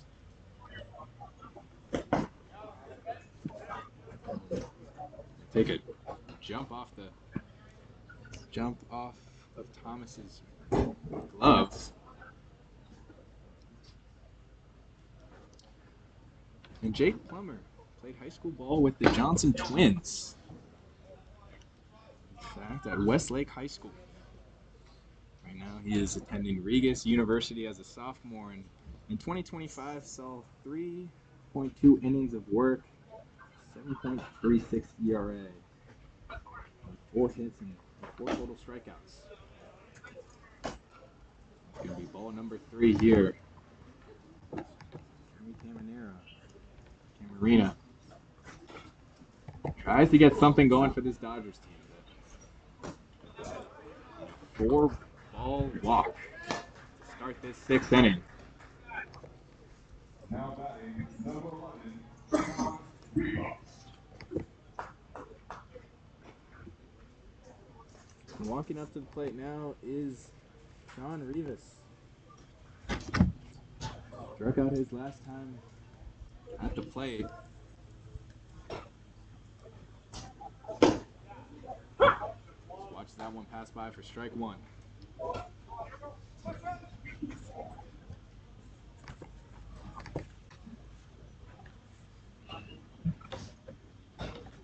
And he's going to go running. And he's going to get there in time. He's going to turn it for 3, but holds at second. So there's a stolen base right there for Jeremy Camarina. Yeah, Camarina certainly picked a good pitch to go on, and almost had the chance of taking 2 bases there as that ball skipped away from Thomas. So 1-1 right here. Outside for ball 2.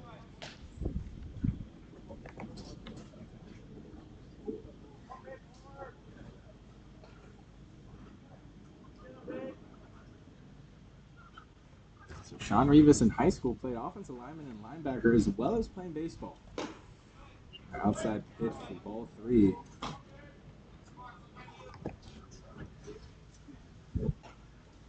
As a senior in high school, had 341 average, had 10 runs, 14 hits, and 10 RBIs, as well as 2 home runs. Here's a 3-1.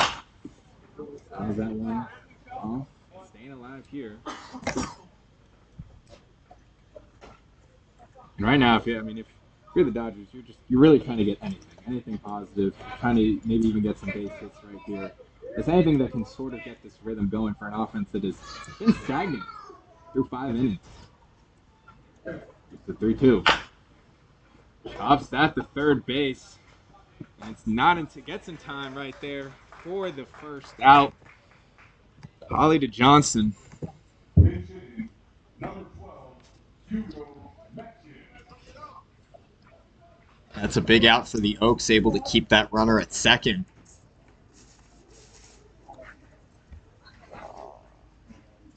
It's like Hugo Metzgen pinch hitting right here for the Dodgers. And I apologize, there was a change between innings. Nate Johnson is now at third base. And we have Tyler Hawley at first. We saw Hawley in the last inning with an error, but it seems that Solis wants a little bit of a change. Now it's got Nate Johnson at third base. Into the ground. And Caminera still going to stay at second.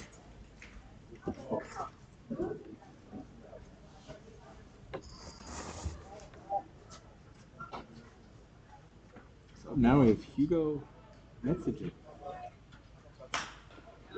Pokes that into. Oh, and a great catch right there from Gonzalez. He went up to get that one, but a grab, probably the best grab we've seen today. Went upstairs to grab that one. And it was a good hit by Metzgen. I mean, he poked it right over him, but like a great play right there. Yeah, certainly a great catch at shortstop. Another huge out for the Oaks as the Dodgers are just Unable to move that runner over so far. And that is now Brady Hewitt actually playing shortstop for the Conejo Oaks. Came in last night as a pinch hitter. Is now taking the reins at shortstop as well. So a great catch by him to get that second out. That's going to be hit right up the middle. And that's going to get in time for the third out right there. So Dawson to Holly for the third out, and the Oaks keep it scoreless as we hit into the bottom of the 6th inning. Oaks atop 6-0.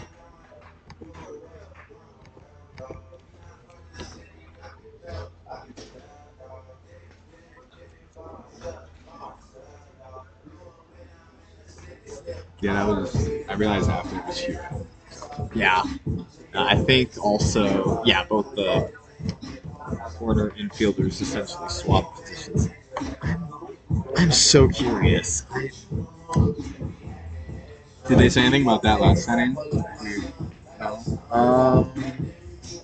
think not like the most recent one, but here, let me check the.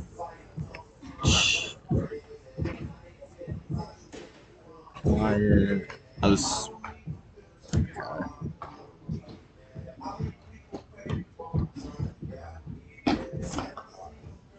You have any? Do you have any idea who's pitching? Number 25, I think. It's probably not going to be me.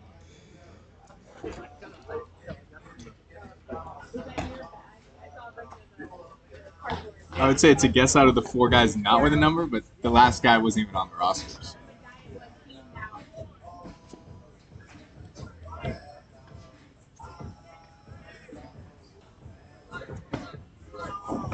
Wait a second.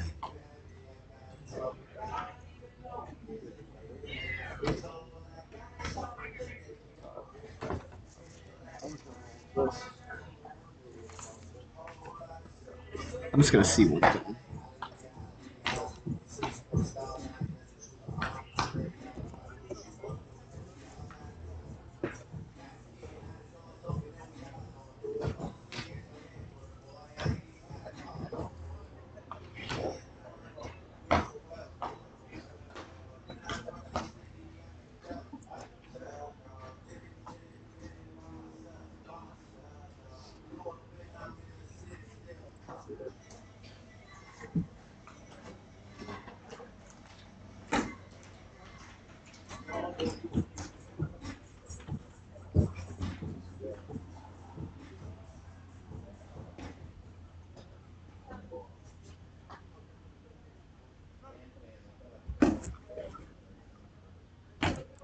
Now batting for your Conejo Oaks, number 10, Jonah Dawson.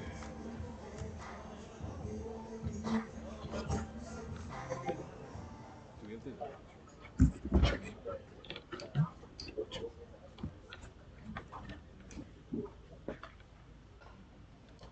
Back here for the bottom of the 6 is Jonah Dawson. Gets us started. It's outside and got another pitching change for the Coastal Dodgers. So Beebe just saw 2 innings of action. Allowed 2 runs in the 5th.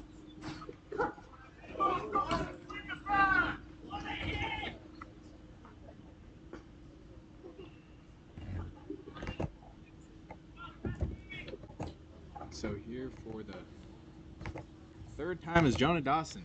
Walked his first time, struck out a second. Seeing what he can do here on the 3rd.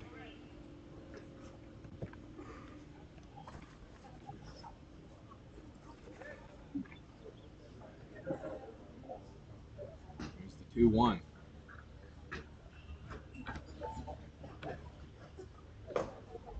Outside for ball number 3. So it's really been the last 3 innings that have done the most damage for these Dodgers, scoring 4 runs in the 3rd inning, 2 in that 5th. The Dodgers are just trying to do anything to stop the scoring, but right there, it's going to be a walk for Dawson, his 2nd of the game. He's got a great job of just staying patient. He doesn't try to chase pitches. So he's very cool and collected, and that's why he does a lot of walking himself.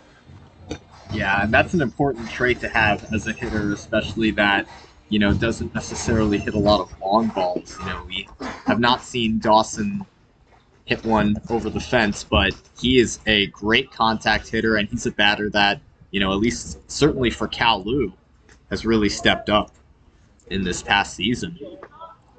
Now we're back to the top of the order with Henry Boras.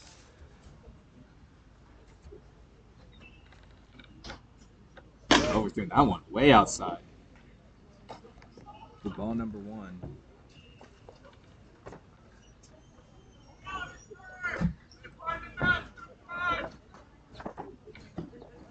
Henry Boras, a dual sport athlete, tri-sport athlete, I should almost say. Played football, baseball, and basketball in high school. So, just an overall athlete is what we call people like that. you can do all that and earn your spot as a leadoff hitter certainly speaks volume to you as an athlete. Outside again. Ball number 2.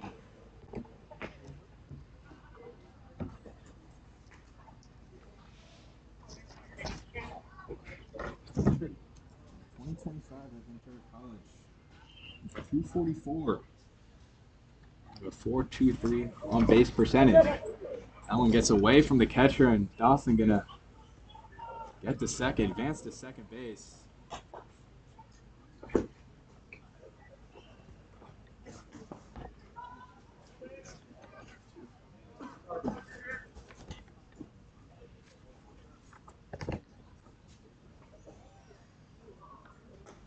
Here's 3-0 count for Boras.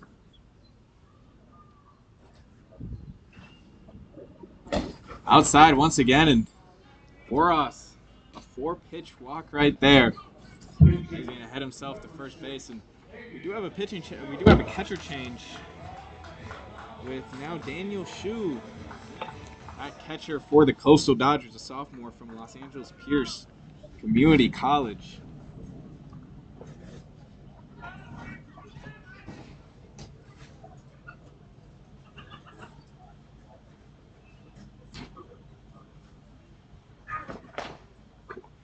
Outside for ball 1. So it's been a real struggle here early on. And it's Caden Stillwell batting, who took over defensively for Anthony Thomas behind the plate. Outside once again. And it's been a tough time right here for this pitcher to really trying to find a way to get anything going. The balls have kind of been flying on him. A lot of outside balls thus far. Runner on first and second. Here's the 2-0. 0 away again for ball number 3.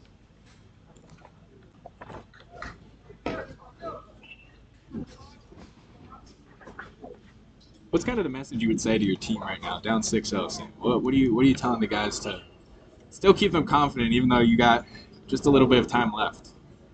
Yeah, well, following this pitch, as Stillwell draws ball 4. Well, I think the most important thing is you have to keep your head in this game. If you give up or you take yourself mentally out of this game, it's pretty much a guarantee that you're not going to progress. But the best way to make some kind of progress, and the Dodgers just have to take it really one base runner at a time, one hit at a time, and that's what in this case one walk at a time, as the Oaks have just walked 3 batters, but Dodgers, it does help to not give up more runs than you can afford to give up, and the Oaks certainly are in business, bases loaded, nobody out. They already have a 6-run cushion, so the Dodgers are facing trouble, to say the least. That's Ian Burnett on the mound for the Coastal Dodgers. And this is, you talk about you wanting to get back into this game. This is a tough way to do it right here with bases loaded and 0 outs for Nate Johnson. He hits that far into left field, up and high, but it's going to be a routine play right there. But they're going to get home. Dawson going to take. Stillwell going to stay at first. So sacrifice fly right there from Johnson.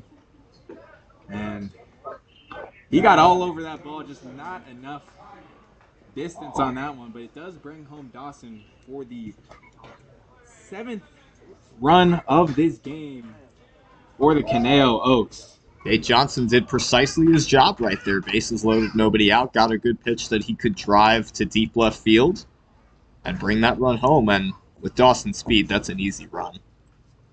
Now here's Tyler Hawley back at the plate. It's a single and a walk in today's game. Ian Burnett out of Santa Barbara High School. Now playing at Santa Barbara Community College.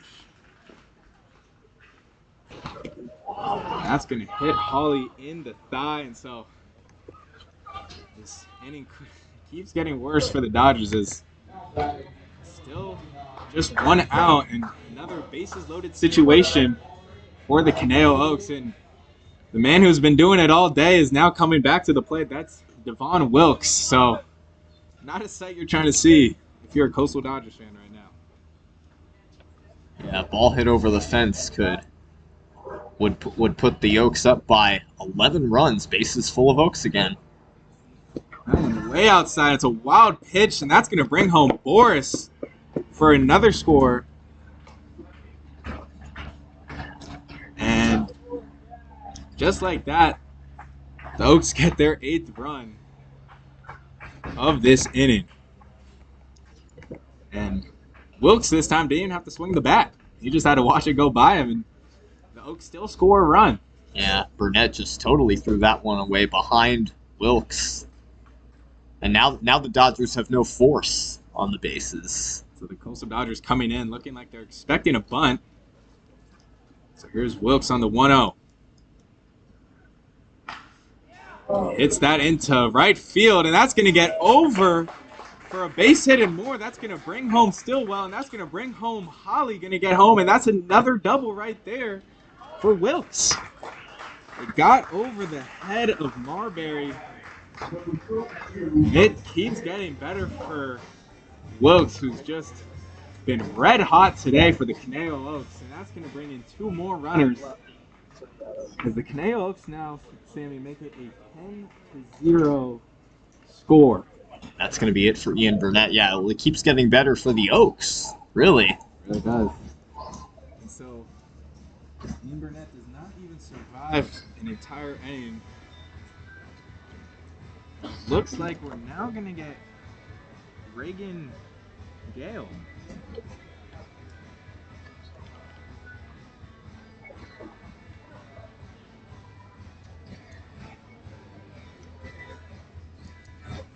On the Dodgers. We're muted.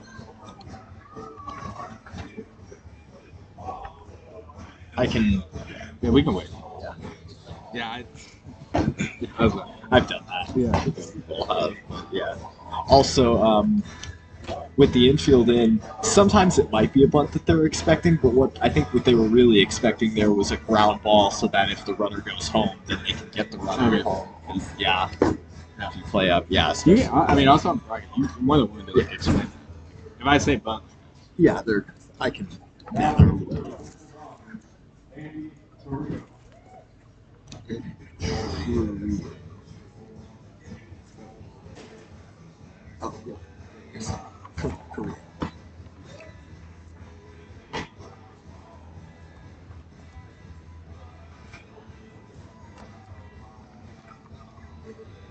after a quick little break, and I do apologize. Andy Carrillo is now here pitching for the Coastal Dodgers. So, wasn't much success with Ian Burnett on the mound, only 1 out. The Dodgers were able to run up the score even more. So, after the Dodgers are just kind of looking who can give us any sort of juice on that mound.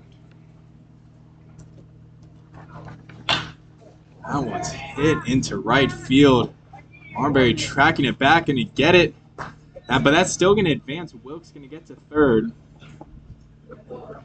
So Marbury gets the out, but not in time for Wilkes to advance to third. And another runner back in the scoring position. Yeah, both outs from an offensive standpoint have been productive for the Oaks this inning. The sac fly that made 1 out, and now the deep fly ball to advance Wilkes to third. And with Isaac Field coming to the plate, Oaks a chance to score some more insurance. They've already got a 10-run cushion. And Andy Carrillo, a high school senior out of Brenna High School, went up to preseason All-American honorable mention with the perfect game in Rawlings. Trying to work a little bit magic here again out of zone.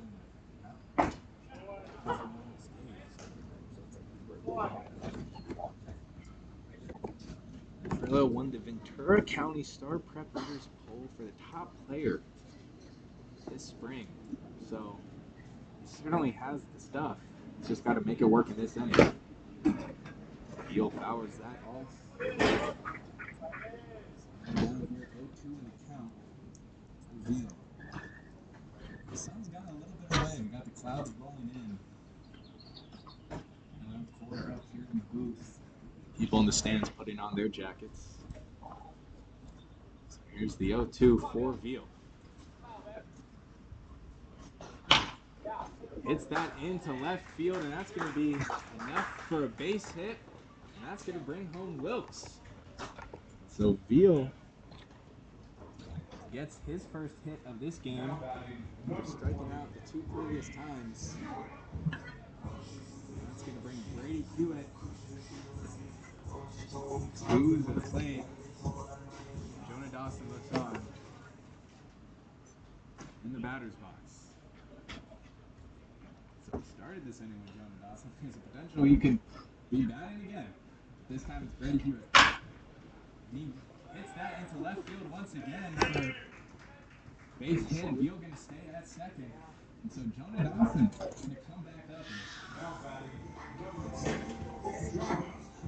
Well, the Oaks have officially batted around this inning. And it was almost looking at like a replay with those 2 past hits. I mean, Veal and Hewitt practically hit into the same spot. That gap between shortstop and third base. So, an 11-0 lead. Dawson back at the plate. 2 outs.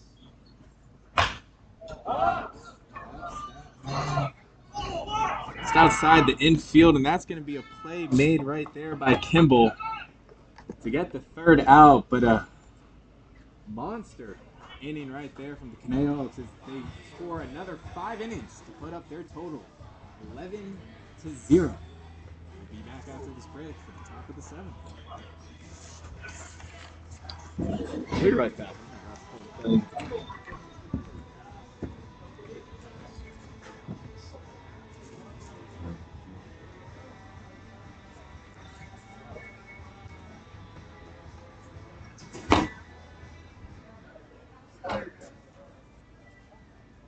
Yes. Your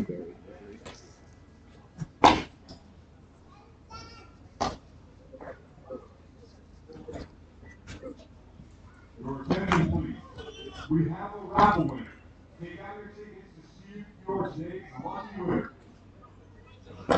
Today's winning ticket number is 545. Again, the number is 545. Is there any chance I can move this so I can plug it in? Yeah. Your prize. Is that your shoe starter? Yeah.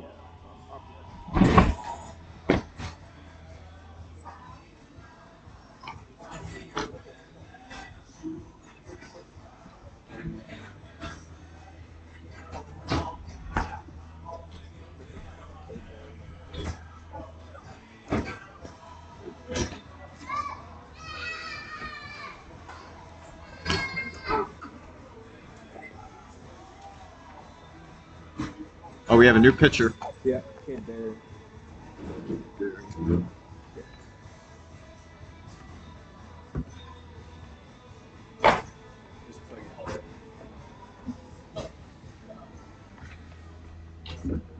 How's my computer doing? Seems a little risky. Oh, okay, careful.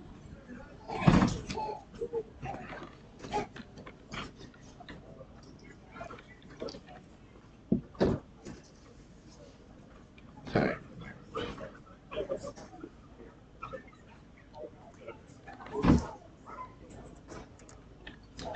Back here at the top of the 7th, a few changes. Dylan Shue now batting, and we have Cade Berry on the mound.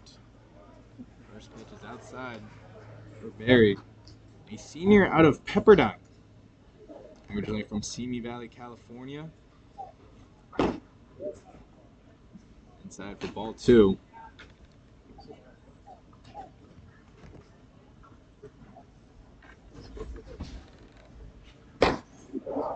High and away for ball 3 right there. So trying to find a little control early thus far. Cade Berry played for the Oaks last season in 2024, part of the state championship team. Strike right there. Let's make the count 3-1. Berry also has career goals to go to medical school and become an orthopedic surgeon. Shu pops that into center field, and Veal just gonna wait for that one and get the first out of this inning.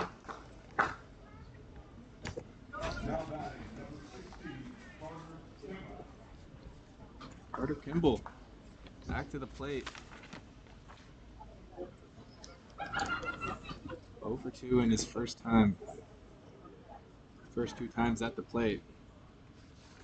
He's got a duck to not get hit by that one right there. So ball 1.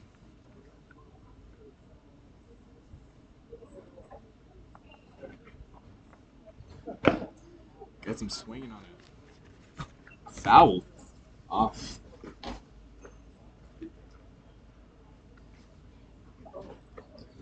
Carter Kimball, another high school senior. So the thing about this Coastal Dodgers team is, like you said, a very young team.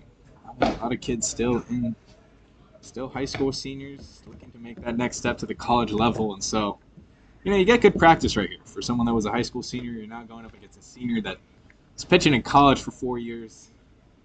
It's a good experience. Fouls that one off to the left.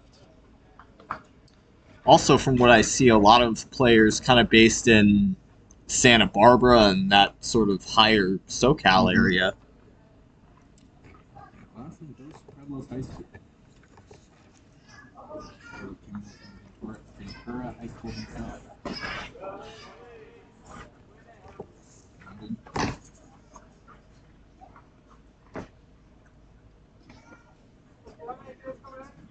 So here for the Oaks, with an 11-0 lead, you're kind of now seeing what you got with these pitchers, right? You don't want to tire out some arms. You got a 3-game slate this weekend.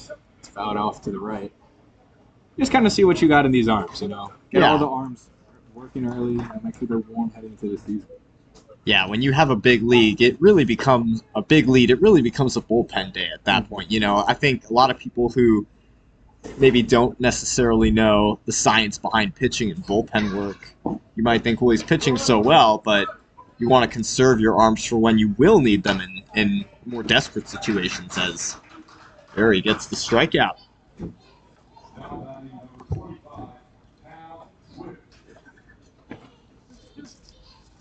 Back to the top of the order for the Dodgers, Kyle Whiff. Walked his first time at the plate. The leadoff walk.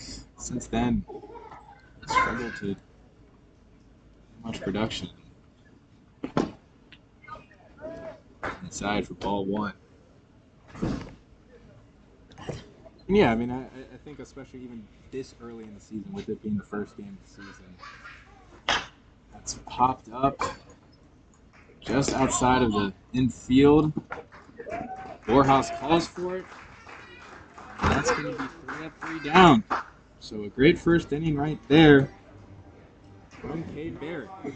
Just like that, we'll head into the bottom of the 7th. We'll head into the 7th-inning stretch. The Oaks lead 11-0.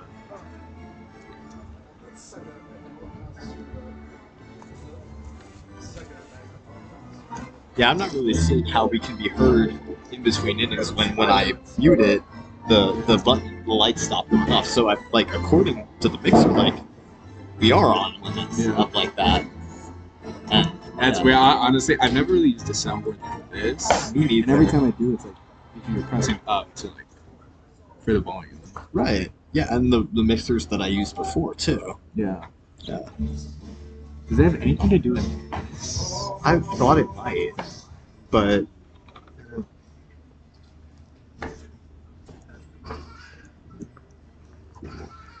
that's an old comment now. And then maybe I'll take after you with this. 7th inning stretch hoodie time.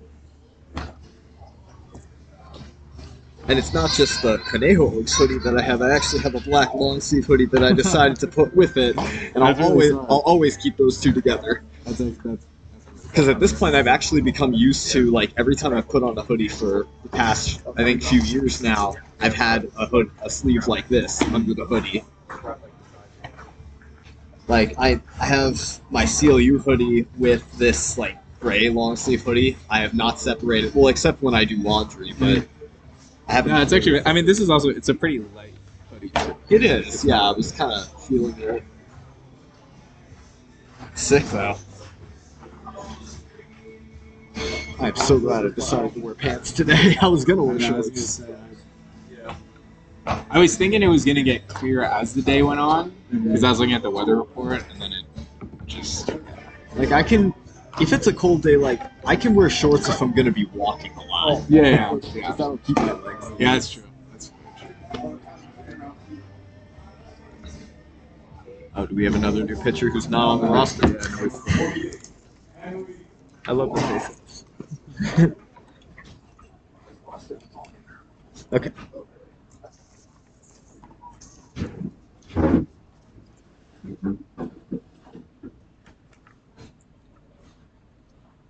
Welcome back here for the bottom of the seventh. The Conejo Oaks held a strong 11-0 lead, and it's got so cold that me and Sammy have put on our Conejo Oaks hoodies because Which are sick, by the way. which are very sick. The new logo, as we've learned, there was the old logo, and it's still a great logo, but we got on this new logo. It's trying to stay warm. I did in fact wear shorts, not something I was expecting to get that cold. Our statisticians over there, they're still no hoodie. They're really dialing up. It's fouled off by Borjas. Yeah, for those who are interested in working for the Conejo Oaks or even coming to Calu, coming to a baseball game, highly encouraged at the same time at the baseball field. You'd be surprised how cold it can get. Yeah, I was told by Sammy to bring extra layers because it does certainly get cold. And I mean, for the 4 p.m. start, you'd think it'd be a little more sunny. We got some great sun earlier on in this game, but the Cloud has decided to rain over Sparky Anderson. Boros going to hit that into center field, and that's going to get the first out right there as Marbury has been very, very active in this game. Lots of balls heading his way, so he gets the first out right there for the Dodgers.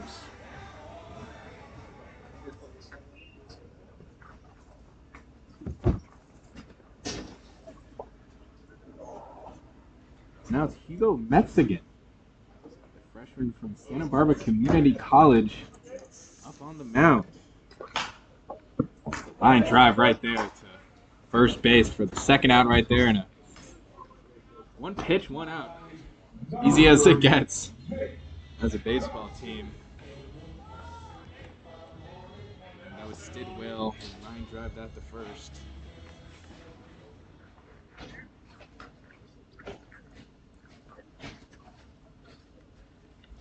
So now Nate Johnson back. An impactful sacrifice fly last inning. Fouls that out to the left. But had a big time sacrifice fly to bring in a run for the Conejo Oaks. They widened their lead in that just dominant sixth inning where they saw 5 runs total scored. So now it's you just want to minimize any damage you can as the Coastal Dodgers. That one's fouled off the left once again. Down in the count 0-2. 2 outs for the Oaks. An opportunity to get out of this inning unscathed for the Dodgers. Outside, ball number 1. Tyler Hawley in the batter's box. And the guy that's had a productive day himself. Here's the 1-2. That's going to hit Johnson. That's now the second time a batter from the Conejo Oaks has been hit. So Johnson will walk over to first. I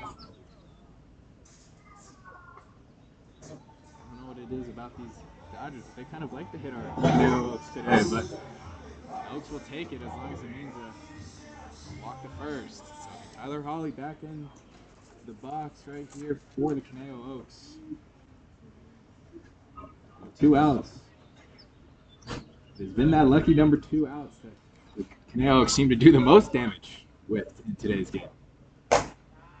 Sign ball number 1.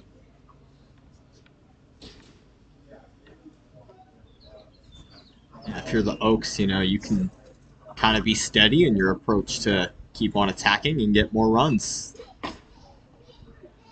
Sign ball 2.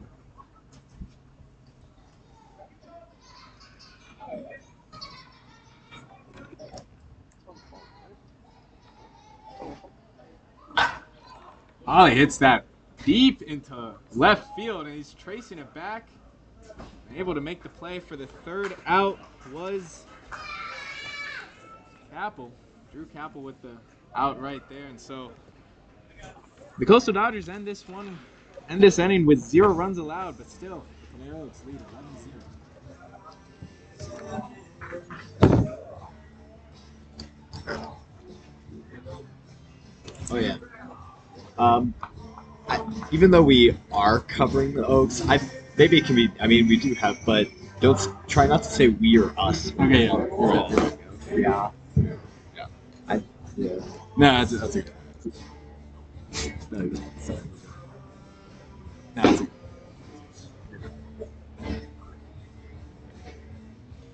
Yeah, keeping trying to keep score, and then also Yeah. And yeah, I think. Yeah, like if I'm on color going forward, I'm not even going to worry about the scorebook. I'm just going to, I'll look at yours as much as possible. Maybe I'll also even have, the live stats. It's access that. Yeah, but, yeah. It'll be coming. It will.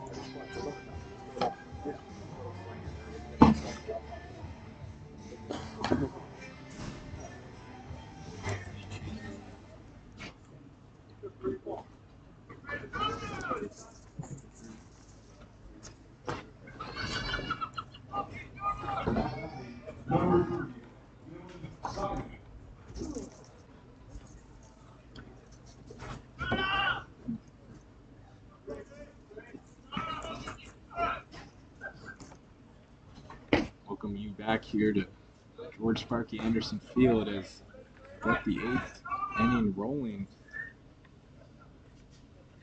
Coastal Dodgers here up first. Let's get to 3rd, and Johnson to get there in time for the 1st out. Nice 5-3 right there for the Conejo Oaks as we get the 1st out of this inning. A quick one. Now batting here for the Dodgers, Lyndon Marbury. And someone who's been very active on the defensive side of the ball for the Coastal Dodgers all day long. Grounded out 2 times and a pop fly in the 1st inning. So he's looking to get into a rhythm here in the 8th inning. Certainly seen a lot of action in right field today. Hooks that over the shortstop, Hewitt, and that's going to be enough for a base hit right there. So we were talking about his wells, but right there he responds with a base hit. Just like that, the Dodgers are on base. Now stepping up for the Coastal Dodgers is Mason Trigo. In his first bit of action here in the 8th inning, as he replaces Jeremy Camarena. Fouls that off on the first pitch. Mason Trigo out of Buena High School. A few of these other players, another high school senior, trying to get some experience, and that's Cade Berry back on the mound. Had a very, very productive 7th inning. Going to continue on that in the 8th inning. Going to try to pick him off at first, doesn't get there in time. Marbury gets back to the first base safe.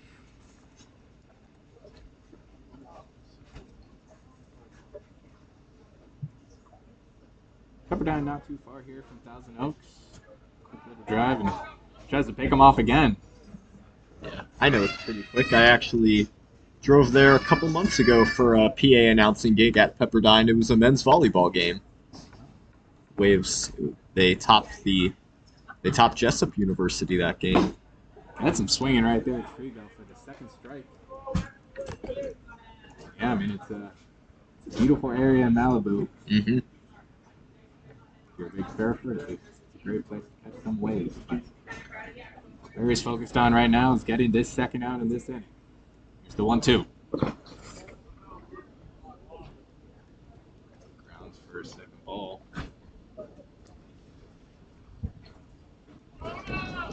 Good job by Stillwell to stay in front of that one. Not get in front of him. Or not get behind him, I should say. It's a 2-2. That's hit to third. Johnson going to turn it to second. Going to turn it to first, and that's in time. And there's a double play right there, a 5-4-3 right there from the Conejo Oaks to put away the Dodgers in the top of the 8th. And we'll head to the bottom of the 8th as the Dodgers still with that commanding 11-0 lead.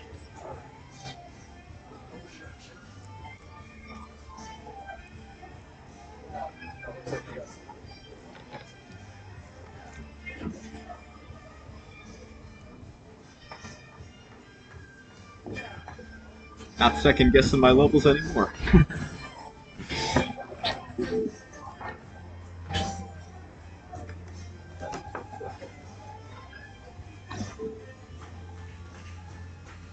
I do have like one cool note on this. He was like a pro skier at the age of 7 years old. Which kid? The guy, Hugo, the guy pitching. Oh, Metzger. He was like invited to like the Winter Games. Yeah. That type of game where they drop the stories. I'll probably refer to your notes a lot too when I do play-by-play. Yeah, totally. Yeah, take whatever you want. I try to get the most information I could. Oh yeah. Like I was.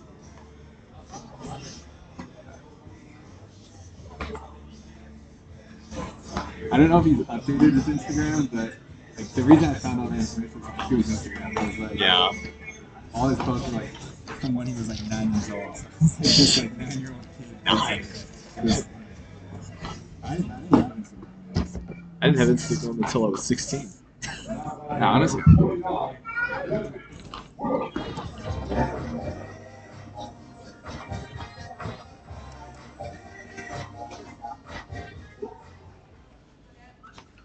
Here's Devin Wilkes back at the plate, and his bat has been very hot today. Last 2 times he's been up plate, 2 doubles, 4 RBIs on the game. Out to the left. Certainly looking like a player of the game type of cross candidate for the Conejo Oaks. There's a lot to go across the board, but he's certainly had a huge impact here today. Takes the ball outside. You know, fun little story here on Hugo Metzgen. Actually was a pro skier starting at the age of 7 years old. Gets Wilkes swinging right there for the second strike. So here's a pro skier at the age of 7 years old. And get this, Sammy, he was invited to the Winter X Games in 2017. That's big time right there. That is big time. In fact, he actually ran the slopes himself. That's going to be a chopper in first base. It's going to hit over the first baseman, and Wilkes going to get there in time for the hit. But see if they register that as an error hit. But that came off of the glove. It came off of the glove of Rivas. Yeah, and to begin with, that came off of Wilkes' bat a little funky. I mean, it was a high chopper, and sort of knew right away based on where it was placed that it was going to be a tough play at first base. That's Schwartz going to hit that into center field. Good contain right there by Kai Maltz to get the first out. Keeps Wilk at first base. And back to Veal here at the plate. So just to wrap on the story, Hugo actually finished 4th in the U.S. Freestyle Championship at the age of 9 years old. So the true definition of a dual sport athlete. Went pro at the age of 7 years old, and now you're pitching for the Coastal Dodgers. Good job by Shu to be able to keep that ball in front of him. Seen a lot of these pitchers for the Coastal Dodgers so far not been able to really control the ball at all times, and it's wound up costing them a few runs and stolen bases. So good job by Shu to right there stay in front of the ball. The 1-0 count here for Veal. The outside, ball 2.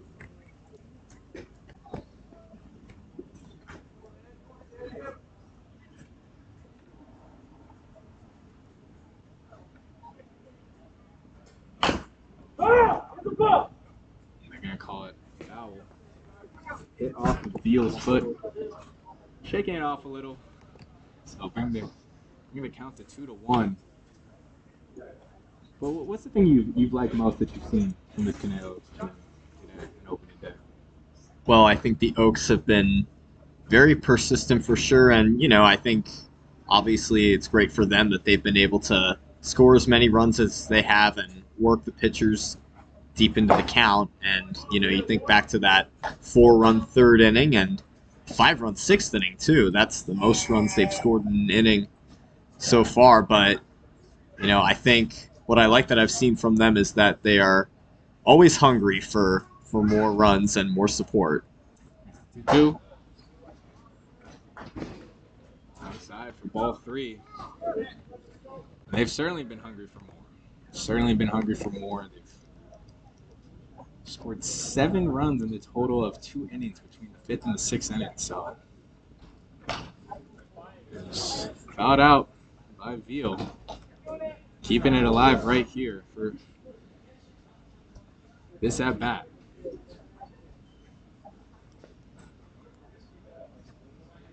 So with full count, Veal stares down Hugo. It's a foul or ball.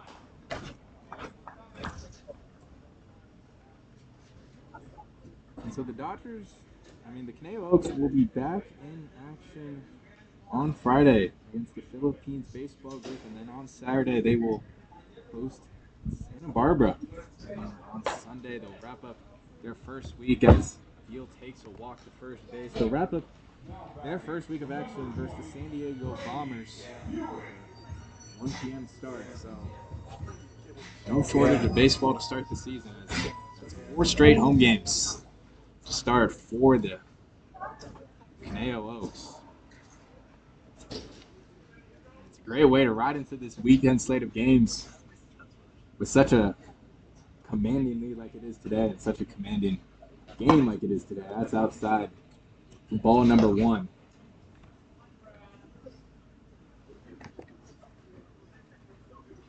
Yeah, another thing I like that I've seen from the Oaks too is outside for number 2.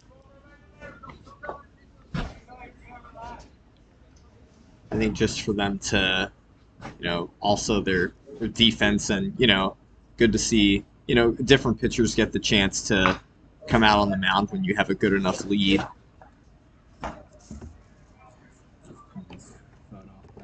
Yeah, we've seen today 2 turn double plays from this defense by the Conejo Oaks, and like I mentioned, these are guys that are really just playing together for the first time. So it's good to see when you can get double plays, because that takes more than just throwing it once. You got to be able to turn bases, and so we've seen that defensive display thus far through 8 innings.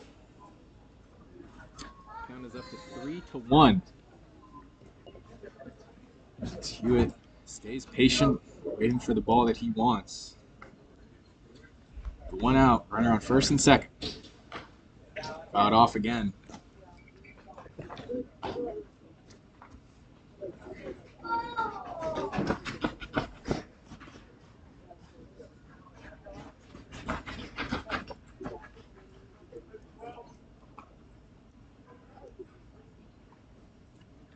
It's the full count for Hewitt.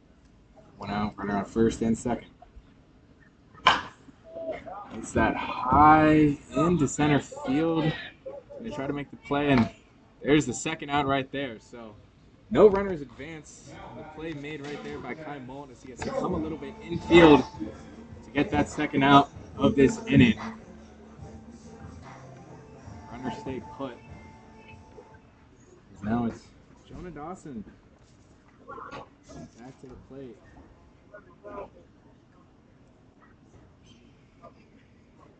Walked the last time. He was at the inside for ball one. Yeah, Dawson, a guy that is very reliable to get on base, and in any way that he can. He's walked a lot in this game, not necessarily dependent on his ability to get a hit to do it, as he does right there. It's into right field and going to get a base hit right there, and that's now going to load up the bases for another time for this Conejo Oaks team. And we've seen what they can do when the bases are loaded. They put more damage on that board. So Jonah Dawson has really done it all. He's walked, he's got hits. And like you said, he really is a do-it-all type of guy. And that's what you kind of want in your 9-hole when you kind of then come back to the top of the order. And here's Borjas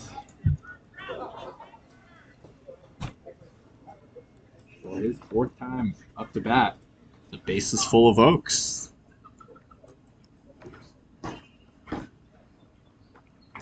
Take ball one.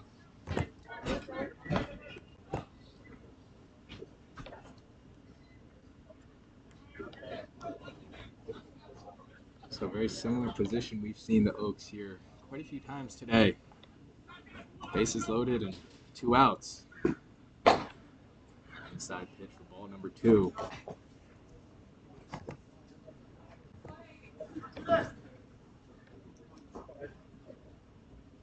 Cade Stillwell in the batter's box for the Oaks.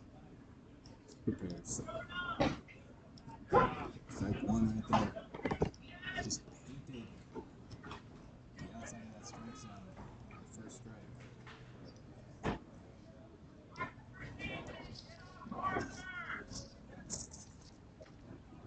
Heckling from the fans in the field section.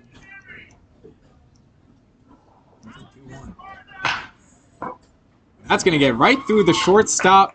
That's going to bring in Wilkes for another run. And so a base hit right there from Borjas as that slides right by Mason Trigo and shortstop.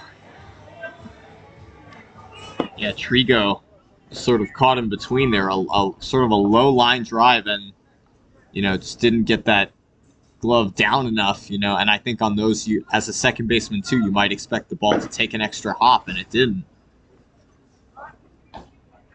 Mason Trigo gets a base hit and brings in Wilkes. Add to this lead.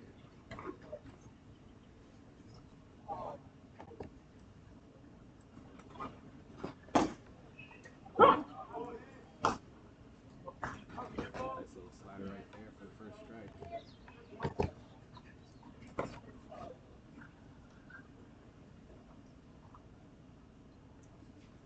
The Oaks lead 12-0. Here at the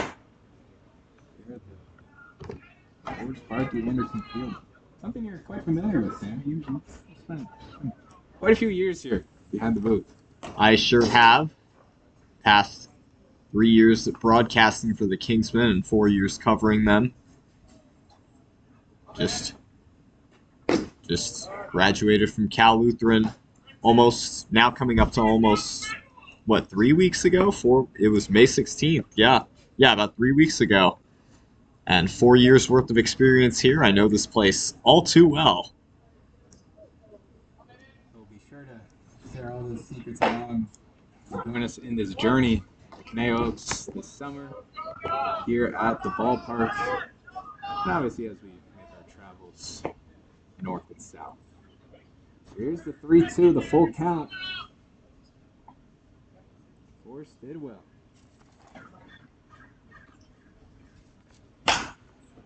Fouls out off to the right over the fence. Brings runners back to their bases. Caden Stillwell out of Avila University. Another guy, his hometown, Thousand Oaks, California. So familiar sight for him here. And another full count. He tries to stay alive right here. Just fouls that off to the left. Looked like could have been fair, but just fouled off to the left. For Stillwell. Stillwell just perhaps a couple milliseconds early on that pitch. So that ball landed about 3 feet foul. So back at it with the full count. 2 outs, bases loaded. That's outside for ball number 4. So it'll be a walk-in for Veal to get the 13th run of this game, and Stillwell will head to first base and keep the bases loaded. And here we go again. It's Nate Johnson. Up the hit. Like we mentioned, his brother Nolan Johnson right now at the University of Miami will be joining the team shortly in probably a few weeks, a few games. Check swings that, but it's going to foul out to the left.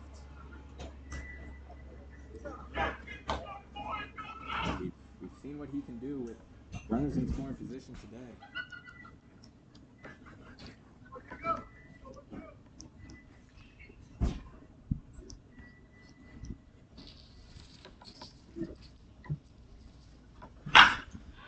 It's that into right field, but that's going to be an easy out for Landon Marbury, and the Oaks get out of this inning, but not until they get 2 runs. And so we head into the 9th inning. The Oaks lead 13-0. One last chance for the Coastal Dodgers.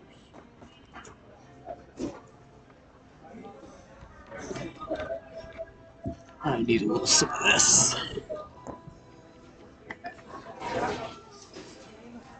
Who's number 16? For The Conejo. For us. That would be Spencer Pratt.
At the end of the game, we can do a little on-camera hit, wrap up. no. Yeah.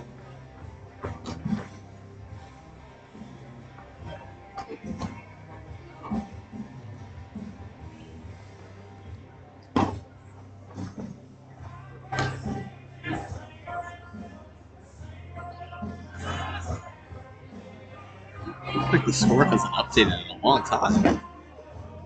Even though I have one. It showed up under OBS. Yeah.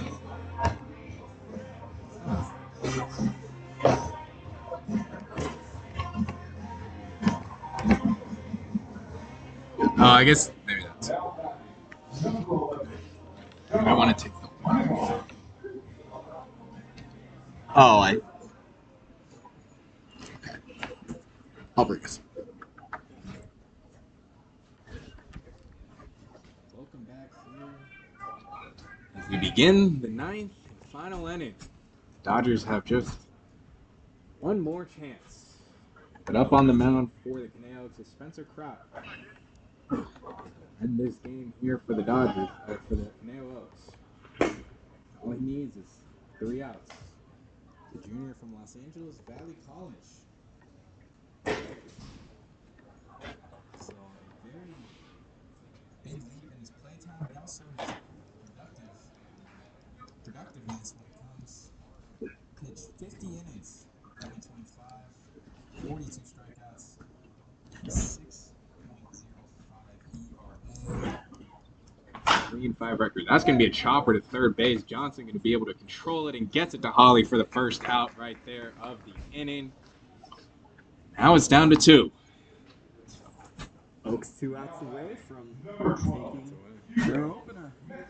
And the Coastal Dodgers, they've already dropped 2 games to San Luis Obispo Blues, so if this lead holds up, they would begin the season 0-3. Kraut gets him swinging for the first strike. And like you just mentioned, in the 26 innings for the Coastal Dodgers, they have now allowed 32 runs between 26 innings, practically 3 full games. So they're going to have to go to the drawing board before next game and figure out their issues. But for now, it's an 0-2 count. Low and away for ball number 1. Spencer Kraut, 2022 grad, Chaminade College Preparatory. College, and that's again chops that to Hewitt. Hewitt going to get in time to Holly. That's going to get the second out and just 1 out left for Conejo Oaks. It'll be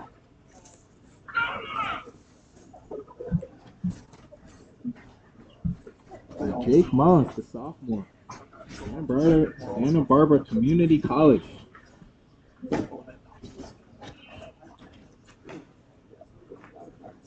Thrown away for ball number 1.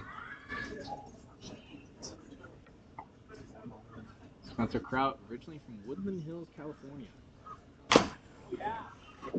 Off that end of field, Kraut going to get on the ball in time and gets the Holly in time, and that's going to wrap us up here at George Sparky Anderson Park at the Conejo Oaks with a commanding 13-0 win in the first game of the 2025 season in their campaign for defense of the championship season.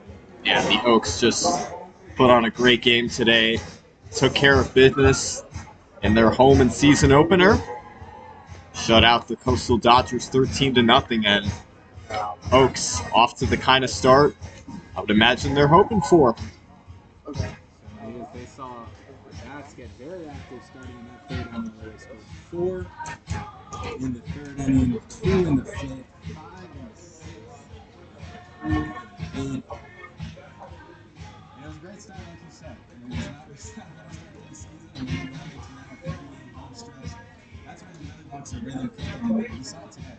Yeah, and I mean, you got to go back to that 4-run third inning that the Oaks put on. You know, getting Riley Bassett out of the game early on, he went 3 innings, and you know, Cody Carson didn't go much longer, but this was a bullpen game really for the Oaks. You know, with the huge lead that they had, that kind of makes it that much more important to conserve the team's, the pitching staff's arms for when you do need them in higher pressure situations. And then, you know, you fast forward to that 5-run 6th inning, right? I mean, you know, the Dodgers, they had chances to score some runs and you know, perhaps sway the momentum a little bit, but just couldn't make that offense happen in the Oaks. You know, they took care of business, like I said.